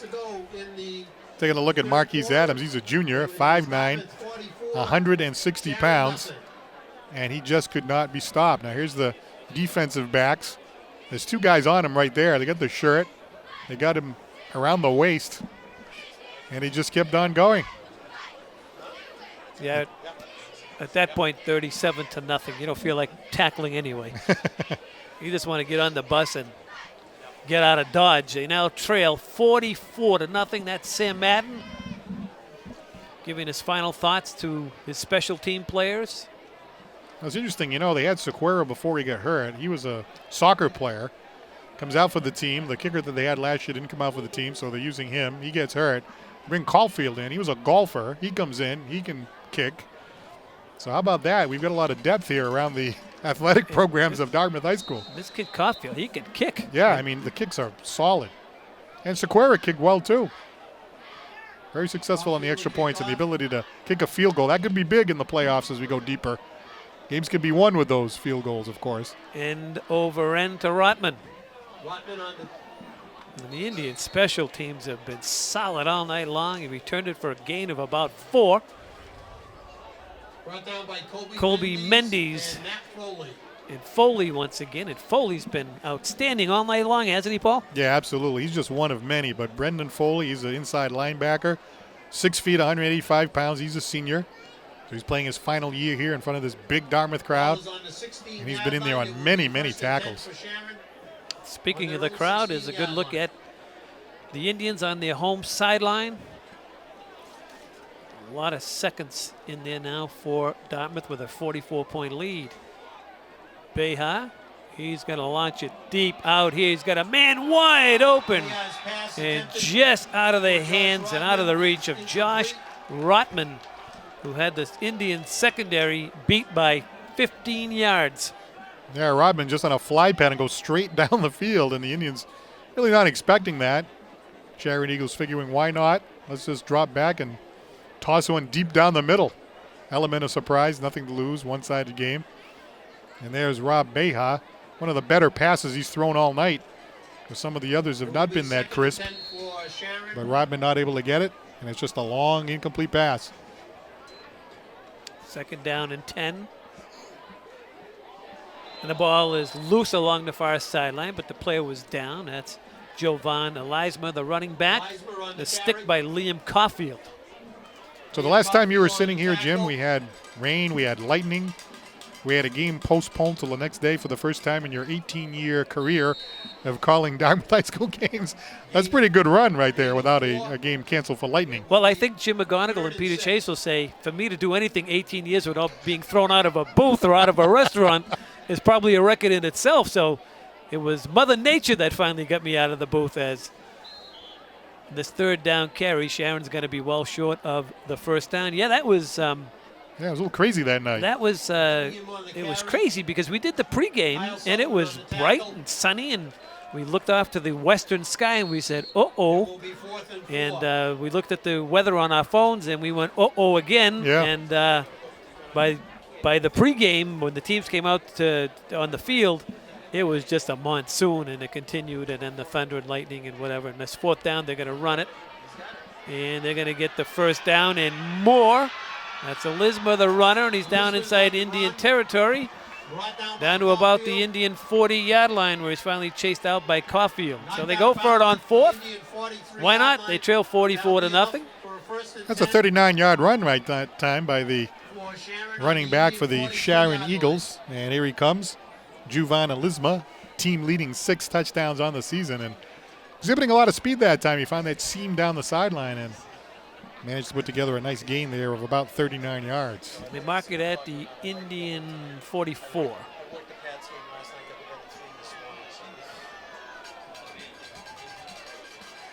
Beha, he's going to unload it again. Far side, he's got a man out there, and it falls incomplete. Back in coverage was Luke Espindola. That was a good job that time by Luke Espindola. He's the free safety. He's a senior. And he got in front of the intended receiver, got his hand up there, kind of bothered him. That was Tyler Smith. So Sharon still with their starting unit out there. And I'm sure Coach Morse just wants to get a score for these kids. Have had a fair season at 3-4. And they're playing one of the top seeds, and they'd like to get a score on the scoreboard. That's for sure. And running with the football that time is Cancian once again. And Foley, Brendan Foley, with a flag down, made the tackle. So now we had the lightning, we had the rain, we had all that. You then took off to Florida, sunny Florida. So what were the conditions like down there? The conditions were outstanding, Paul. I'm sure they were. 85 degrees, 85. and palm trees, and I was trying to follow the game, and I heard your voice as I was just ready to jump off the diver board into the pool, and then I went under the water, and your voice was gone. Oh, you're listening to the game down there? Well, I could hear you from Wow. here. It's unbelievable. Oh, you're the camaraderie. dedicated. I'm really dedicated. I guess And then so. I came up from the water, and I said, I don't hear Paul anymore. Yeah, just kind of went, ooh. Yeah, that's kind of went like that. And I was like, And I found out that the Indians got robbed they really did. and on their home field. And, we've both been around athletics a long time. And I've been around a lot of coaches that are good friends of mine. And I think they all share the same theory is we coach all week long, and it only takes you 2 seconds to screw it up. Mm-hmm. And I never like to see an official overruled. Right. The guy making the call makes the call, and a guy from 25 yards shouldn't come in and say it was uncatchable. And looking at the replay, it looked like perhaps he might have not been able to stay in bounds, but the official who overruled him was 25 yards away, so he didn't know if he could catch it in bounds, and the official that threw the flag was right there. And I hate to see that at any level, but the officials do their jobs, and they do the best they can, and they're out here for these kids and doing the best they can. So that's all part of the game. They don't do it on purpose. They just see what they see. That one definitely hurt, though. I mean, that was a pass interference play. The ball went off the fingertips of Matt Craig. That was in the Bridgewater Rainham game. And I know that was a question, whether it was uncatchable that he looked like he was going out of bounds. But then I think we had one angle that our Crackerjack DCTV staff had. And I don't know. I don't think he was going out of bounds either. No, but when you're an official on the field, you're just doing your job. Absolutely, yeah. You got to make a tough decision. We're looking at it from the Dartmouth point of view. I know there's an official standing right next to us, but I think he would agree that you put your whistle in your mouth in the final minute. You don't want to be the guy. You just don't want to do that at any level. But it happened, and here are the Indians. They're still in the playoffs, so it really doesn't matter as this ball falls incomplete. I'll tell you, when you see that, Bridgewater Raynham game, right, the way the Indians held their own in that game, really could have, should have won. The other thing, of course, they hurt him, the extra point that was fumbled, and Bridgewater Raynham ran it back for 2. That was a 3-point swing. They only lost by 3 points. But then Bridgewater Raynham goes on, and they knock off St. John's Prep, an undefeated Division I power. What does that tell you? I mean, the Indians are right there, almost beating Bridgewater Raynham. So these fans know. They know we got a talented team here. Yeah, the Indians, I'm watching, the special team play here tonight. The offense and defense, they're just well balanced like they were last year. But, last year they had 2 quarterbacks, and they didn't know who was going to come in quarterback this year. And this kid, Cole Jacobson, came in and has done a great job. Now Nate Ellis will get his opportunity to quarterback the Indians as they took it over on possession of downs, and an illegal substitution is a 5-yard penalty. So that's why you mentioned, you talked about the kind of evolution of Cole Jacobson. That was a question mark coming into the season. Like, you want to come in and you want to try to make another run like you did last year. Well, if you remember the first couple of games, they were alternating quarterbacks. Yeah. Even the staff hadn't decided. So here's a look at Nate Ellis, 5'11", 145. Nate Ellis at quarterback for the Indians. The Indians are just going to keep it on the ground with 5 minutes to go in the third. So let's see. It looks like Ellis is a sophomore. That was Harrison, the ball carrier. 2018. That makes him a sophomore. Jack Harrison was on the I always like it on the roster when they just put senior, junior. Yeah. When they put year of graduation, now I got to go through the math. Now it's pretty simple math. Well, not for old guys like us. No, that's a little too taxing. Here's the fake to Harrison, and Ellis gets tackled in the backfield.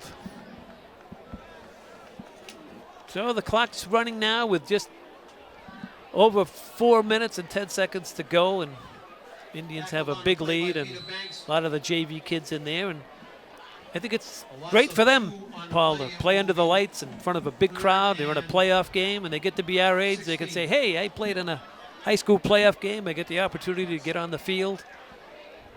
And in addition to that, many of them could be the players for next year that step in and take over that starting position. There's the jet sweep to the near side. Not getting very far is Luke Tisdale, the brother of Alex.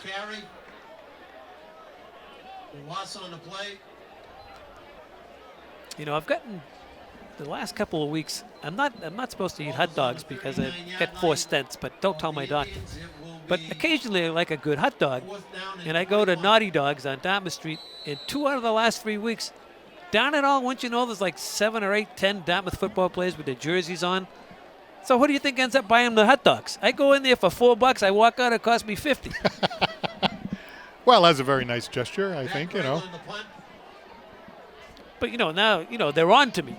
I was talking to Coach Rossi beforehand, before tonight's game, and I said to one of the kids a couple weeks ago, you tell Coach Rossi this and that, and the kid told him, and of course Coach Rossi and I go way back, and he said, oh, so you bought the kid some hot dogs. I said, geez, as a matter of fact, I did it again today, and he said, you been on the waterfront 30-something years? Don't you know they're on to you? I go, oh, they're going there looking for the free meal. How stupid of me not to realize that. But same time, same place next week. Yeah, exactly. Yeah. Well, I told him, I said, it worked for the New Bedford game. Let's see if it works tonight. So these kids, if you see them puking after a while, you're going to know they shouldn't have eaten hot dogs before the game. Lismer the ball carrier, and he's out for a gain of 15 yards I in the never first thought down. of hot dogs as being, bad for the heart, Oh, that's not? Is that right? Are you a cardiologist or a lawyer? No, I'm trying to I find am out. married to a lawyer Yes. who thinks she's a doctor. So now you got a lawyer in the So booth now too. I know how your wife. Well, now I know how your wife feels. You're an attorney who thinks they're a doctor too. Right, yeah. Hot dogs are not good for the heart. Apparently. Yeah. Yeah. I don't know. Nowadays, what is? But you can slip one in here and there. Oh, I do a lot of things my wife doesn't know that I do when it comes to my eating habits. How about a glass of wine here or there? That's okay. That's every for the night heart. at Faye's. Yeah, that's very good. That's good for the heart, That right? is That's good exceptional. for the heart, yeah. It's got to Yeah. be red wine though, Yeah, and according to it Doc is. Nunes. Well, he's a doctor. Now So if there's it's- a doctor right there. So if it's a white wine, it doesn't count. Well, Has to be red wine. if you have more than one stent, it's 4. One or less, it's white. So that's One the glass rule. of wine for each stent. Well, that's what I try to do anyway. This is when we lose it, folks. This, when it's a 44-0 blowout. Still the third quarter. We're going to start picking on the. Did you see the official down here? The guy looks like a sumo wrestler. He's going to kill me if I say one more bad thing about the officials. They're going to throw it long and deep, double coverage, and in and out of the hands of the intended receiver. That is Josh Rotman. And Rotman was behind the secondary, and they've had several drop passes this evening, has the Eagles, and they drop another one, so it'll be 3rd down and 5 now. Now, Rob Bea really threw that ball well that time, and he really put it on Rotman pretty good. You see the size of that official? Don't say something nice. Get me out of a jam, will you? That guy, he's ready to rip my head off. Maybe he was the guy that made the call.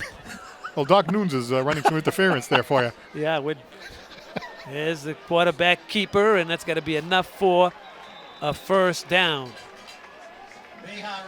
So we haven't seen Behar run all evening. No. He runs there for the 1st. Yeah, he did it effectively that time. He kind of tucked it under and found a space provided by the blocking of his offensive line. Manages to get a 1st down here for Sharon. They haven't had many.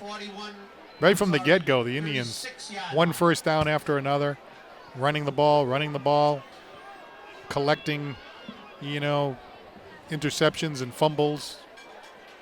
There's the ball fake, and they get it out quickly into the hands of Tyler Smith, and he's surrounded and taken down after a short gain. So 35-14, Plymouth North defeating Plymouth South tonight, somewhere in Plymouth. And Do you think they'll bring the Rock with them? Have you ever seen Plymouth Rock? Actually, I have many times. Isn't it one of the most? It's an awful sight because as a kid you think it's a big boulder. Right. It's like a cemetery plot, right? You guys say that's Plymouth Rock. Right. Who's under it? I saw it as a kid, and I thought it was large, and then I saw it again a couple of years ago, and I'm like, wait a minute, that's not that big. And I think they put it in that casing, that casing, Yes, because people were chipping pieces people of the want rock. Oh, they won. Wow. They wanted to say, I have a piece of Plymouth Rock. I'm so sure. they would chisel away at it. So finally they put it in that protective casing. but Did you know the history of that? Yes, You just learned that tonight. No, well, I didn't know that. I know the history of Plymouth Rock. And there's some other rocks in Dartmouth where I used to hang around, too, like the Dike. And I go down to that's a lot of rocks down there. It's called the New Bedford Rocks. Rocks. The Hurricane plural. Dike. Yes. Plural. Yes. Well, that's the end of the 3rd quarter in our bantering, and we have 11 more minutes of banter to go. It's a 44-0 Indian lead. All right, guys in the truck, we're going to revive one of our favorite segments of Dartmouth High School football over the last 18 years. It's the fan of the game. And what we do is, Paul, you've never done this, we get a camera person, and we pick out who it's going to be. They go all around the crowd, and they get a free pizza at Faye's. So they have to watch the game, and this takes about 30 seconds. They really start panning over now. Those are the kids, and just keep going. And with it being Halloween, right? I see a few Halloween outfits there, so that could. So Peter Chase, he's going to pick out the winner of this, and all you have to do is watch the game. And if it's your face on TV, you get a free pizza at Faye's. And the good thing is, Faye's has no idea I'm doing this. Right. So it's great. So, Somebody just wait a minute. That's a cop? That's a police officer.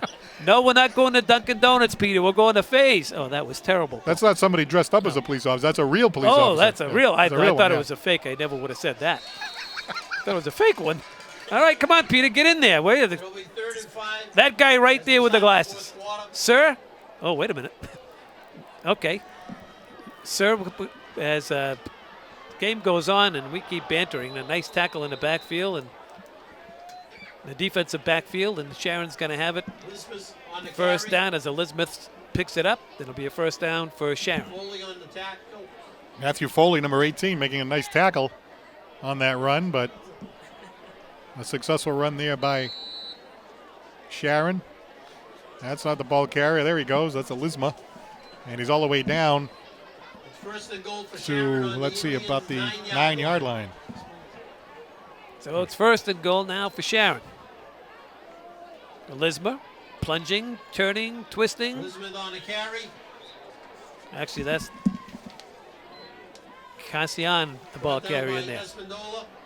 Kind of Sorry, spinning it was his way. Cassian. Almost made it into the end zone. I'm lost here for getting the pizza. That guy's going to get himself a free pizza. It's pretty good, isn't it? Ball was on the All right, so now this guy's going to show up and say, hey, how you doing? Hello, Yep. nice to meet you. I'm here for my free pizza. And then the folks are going to say, what are you talking about? That's correct. And they say, well, guy Thompson at DCTV said I should get a free pizza. Yeah. And there's a touchdown and a free pizza for that young man going in from Sharon. That's Cassian, the ball carrier. Sharon gets on the board with just over 10 minutes to go. So the first score of the night here for Sharon. And they're finally on the board is Cancion. Not highly contested there, just kind of went into the end zone, turned his body, got some position, and went in for 6. And Sharon on the board tonight with their first score. Rutman for the point after touchdown, and it's up and it's good. So with just over 10 to play, Sharon gets on the scoreboard. Good for those kids. It's 44-6 Indians. Now suppose more than one person shows up and says, hey, I was the fan of the day, not that other guy. Well, we had to stop it because after school committee meetings, Doc Nunes would go down to Faze and say, I am the fan of the game. So it was very successful until Doc took the joke one step too many, and he went down there. Of course, he brought his wife, his kids, and grandchildren, and it turned out to be a $60 deal for poor Evelyn down at Faze. Right. So that guy, I don't know if he likes pizza. Why don't you go down and tap on the shoulder, see if he likes pizza? Wouldn't it be great if he says, I prefer Friendlies? And what do I do then? Yeah, then what do you do? I like the lollipops at Friendlies. I don't know about you. I go there, they always have the lollipops on the counter. No, I don't think I've ever No? had a lollipop at Friendly's. Really? Ice Oh. cream, of course. No, Nice- Friendly Pizza. Oh, Friendly Pizza. What's the matter? There's no Friendly. What are you? You live in town? Friendly Pizza's Oh, been, okay, Friendly I Ice Cream's should've- been gone for I 5 should've- I years. should have known, yes. Friendly Pizza. They get There's go still- there, you can grab a lollipop. There's still a Friendly ice cream. Rotman to kick off for Where? Sharon. Route 6. Route 6, but not. That's, Dylan that's, point. that's Dartmouth. I live in South Dartmouth. Yeah, I'm sorry, I don't. Excuse me. Yes, I know. The Indians better get on that football. You have to make the announcement that, family or friends of anybody that's in the booth is exempt from being fan of the week. That's true. It's a squib kick, and the ball is recovered by Sharon. Yeah, Dartmouth didn't react, Paul, to that at all. I don't know what those kids were thinking about. Yeah, I don't know. So Sharon, trailing 44-7, has the football First and back. 10 for Sharon on the Indian 23-yard line.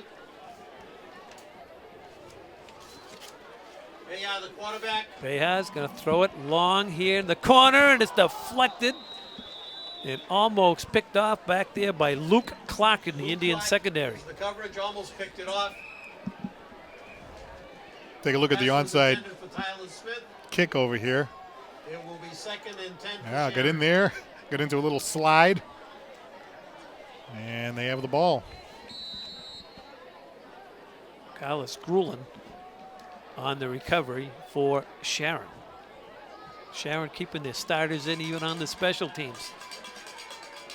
They got to go down fighting. The Indians have seconds and thirds in there. Hands off. And that's Cancian again, the ball carrier. Cassian. He brings the ball down to the 17-yard line. It will be third and 4.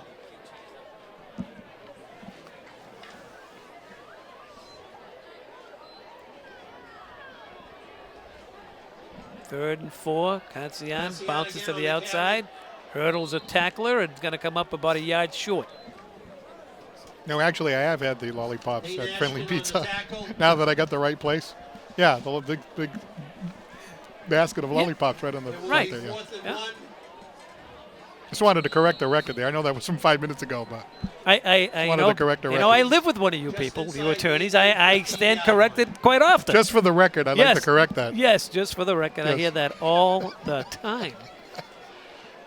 This is when we get in trouble. McGonigal and I, the poor folks at home have it turned off. It's 44-7, and the 1 or 2 people listen and say, will you shush and just call the game?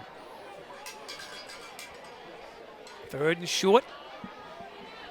This is Smith. Tyler Smith on the Smith carry. gets hauled down from behind, and that's Jack Lieber making a Lieber tackle on the for tackle the and Indians. There's a Luke good look Black. at Jack. Well, Jackson Jr., 6 feet, 185 pounds, number 42, coming up from his linebacker position. Timeout, Make a nice official tackle there timeout for on the field Dartmouth. for a measurement. So they're going to bring it in, and let's see how close they are. Bring over the chains. You want to bet for a pizza? Yes or no? Going to be a first down or not? I'll say yes. Okay, for Linguiça Pizza, I owe you a Linguiça Pizza if it's a first down. And we look on at the moon. I'm going to tell you how I made this decision after they do it. Okay. Well, I guess I have a pizza coming my way. The Indians. The answer is I had no idea, so I had to pick 50-50. Well, the Indians hold them on 4th down. They'll take over the possession with just over 8.5 to go. All right, so Linguiça, right? Mm-hmm. All right. And I'm also the fan of the game, so that'll be 2 Linguiças. I thought you were exempt from fan of the game. I make the rules up. Yeah, so you can be in charge of the fan of the game and also be the fan of the game. Exactly. It Right. depends how hungry I am. Right. Or how hungry Andrew is, my wife. 1st and 10 Indians. Ellis back in at quarterback.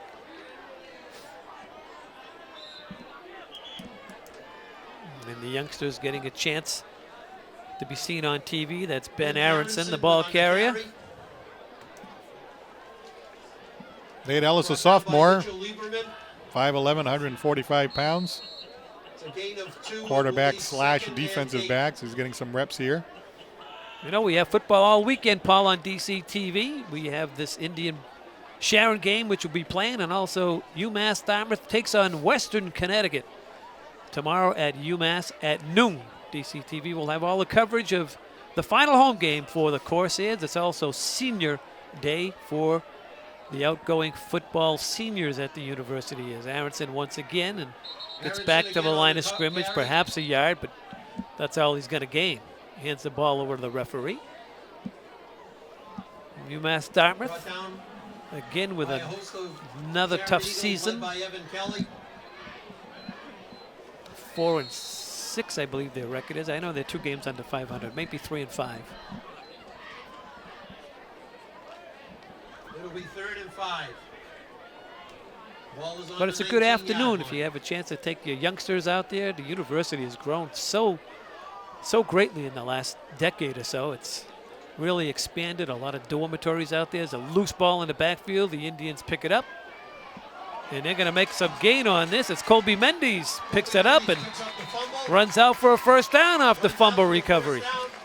Hey, how about Colby Mendes? He's a senior, 5'6", 175 pounds. Bad exchange there. Ball bouncing around, always difficult to pick up, especially under pressure. But then he just takes off along the sidelines, ad-libs his own play. And he can thank Nolan Fonseca. Right, blocking. Well, I don't know if he was blocking. Look, he was holding to me. He was holding that guy so he wouldn't come in. But nice play by Fonseca.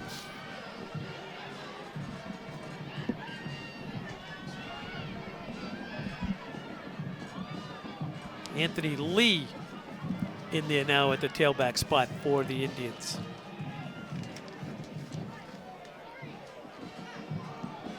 Lee gets back to the line of scrimmage. Anthony Lee on the carry.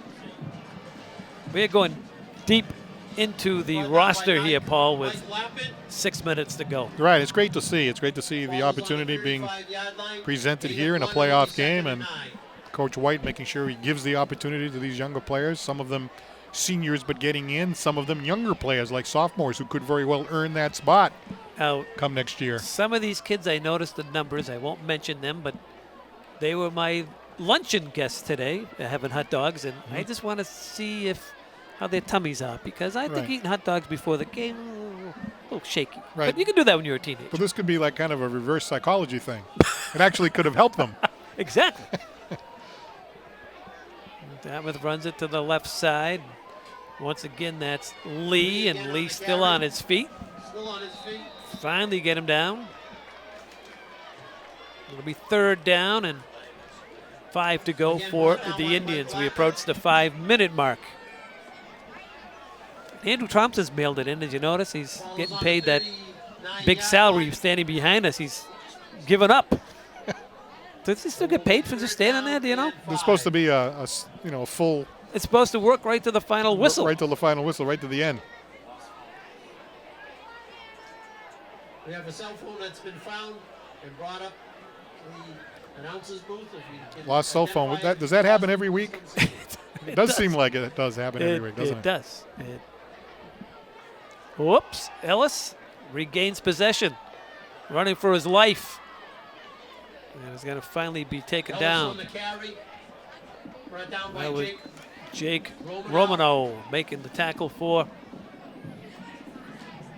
the Eagles. Clock rolling down to the 4-minute mark. Takes a little bit of time to get comfortable over there. You see a lot of the exchanges.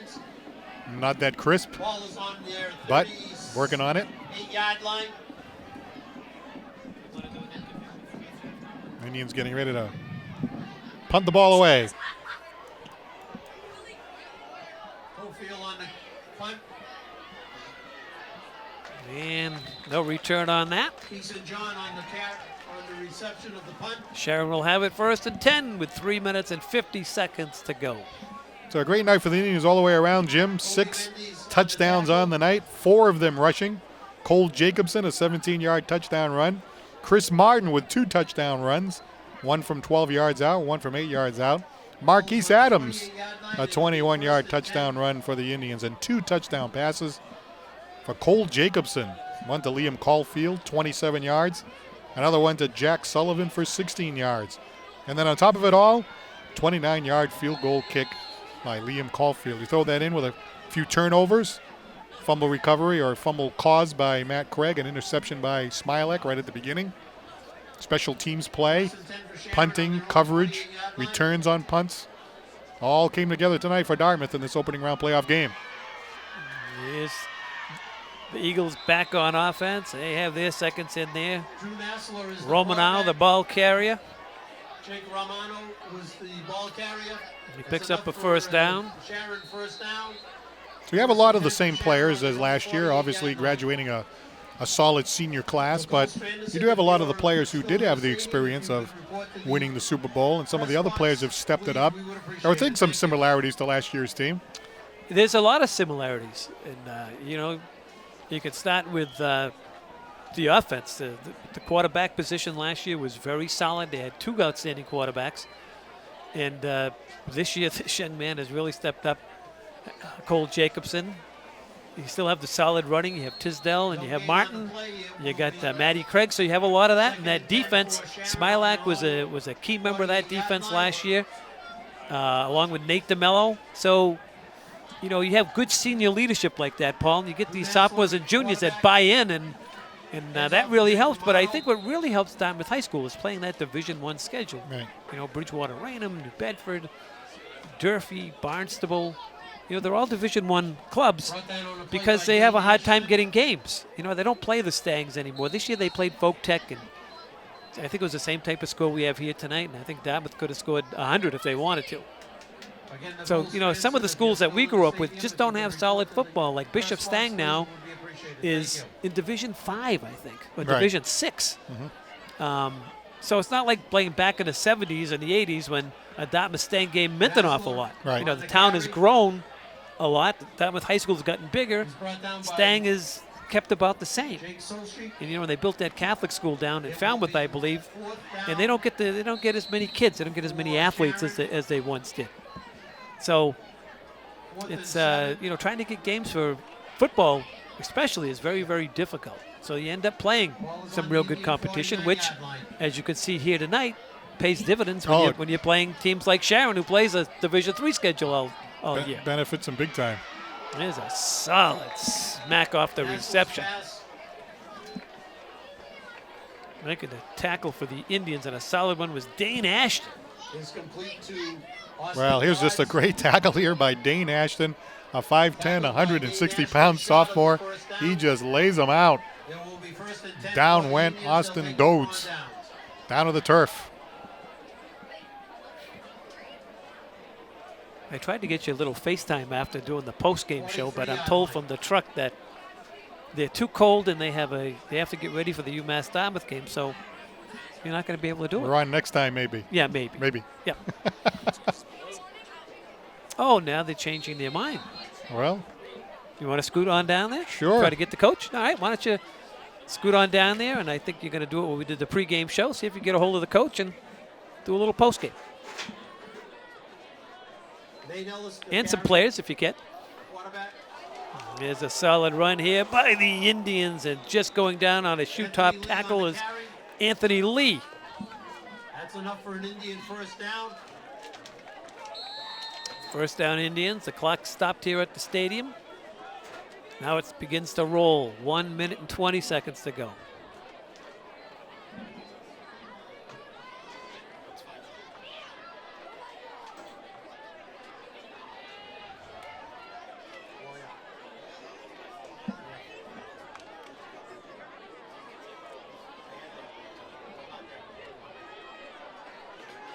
Under a minute to play now.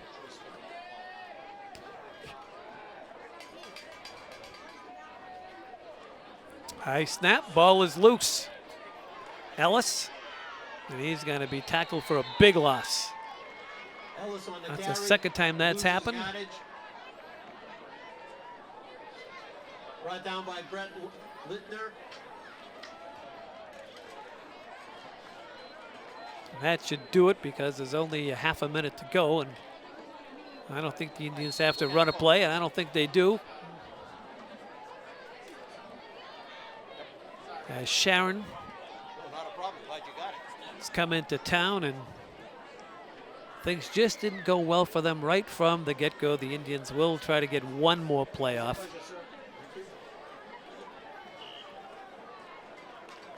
And that's it. They take the knee. And that will complete the game. The final score, Dartmouth. And that concludes the game here at the stadium. The final. The number 2 seed Indians continue to roll, picking up their 6th win of the season with a 44-7 win over Sharon. And next Friday night, they'll be hosting Plymouth North in the Division III Southeast Sectional Final. We have a post-game show coming your way. Paul Santos will be hosting that. We'll take a moment, and we'll be right back with the Dartmouth High School playoff post-game show.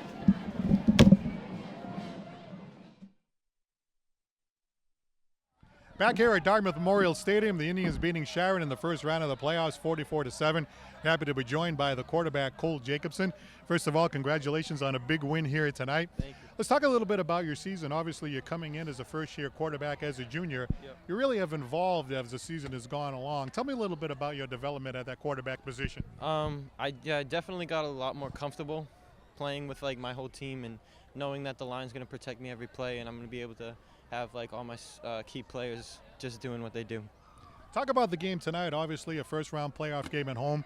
You were able to throw a couple of touchdown passes as well as rush for your touchdown of your own. Yep. Tell me a little bit about those games, those plays tonight. I don't know. I just went out there and I saw on the first touchdown, I read the defensive end and then I ran around. No one was there, so I scored, and then I just hit my receivers for some good passes right up the middle on two of the touchdown passes. Obviously, working with guys like, Tisdale, Martin, Matt Craig, Luke Sullivan, the offensive line. I mean, what was it like gelling with those guys as the season has gone along? It's definitely been awesome.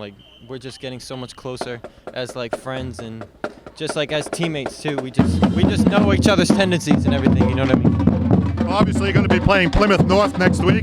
What are your thoughts going into the next round? We just got to play as a team. We just got to score and block up front, and then just play as a team. Do well.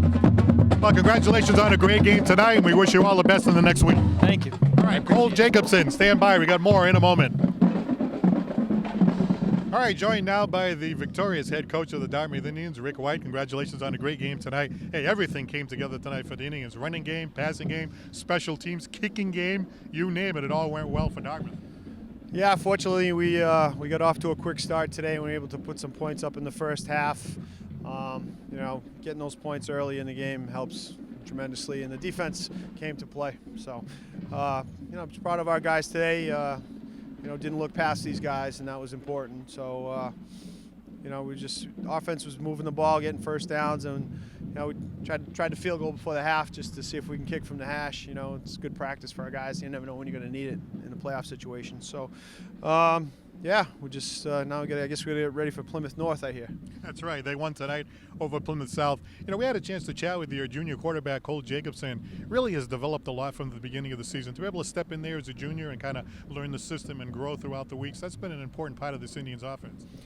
Yeah, he's continued to improve tremendously each week, and you can't get better unless you play in the game. So he's got some game experience under his belt. The game's slowing down for him now, as you can see, when he makes his reads and he makes his throws, and much more accurate throwing the ball than he was in the beginning of the year, and he's running the ball tremendously well. I thought he ran as hard as he's run all year today, lowered the shoulder, and just he ran some guys over tonight.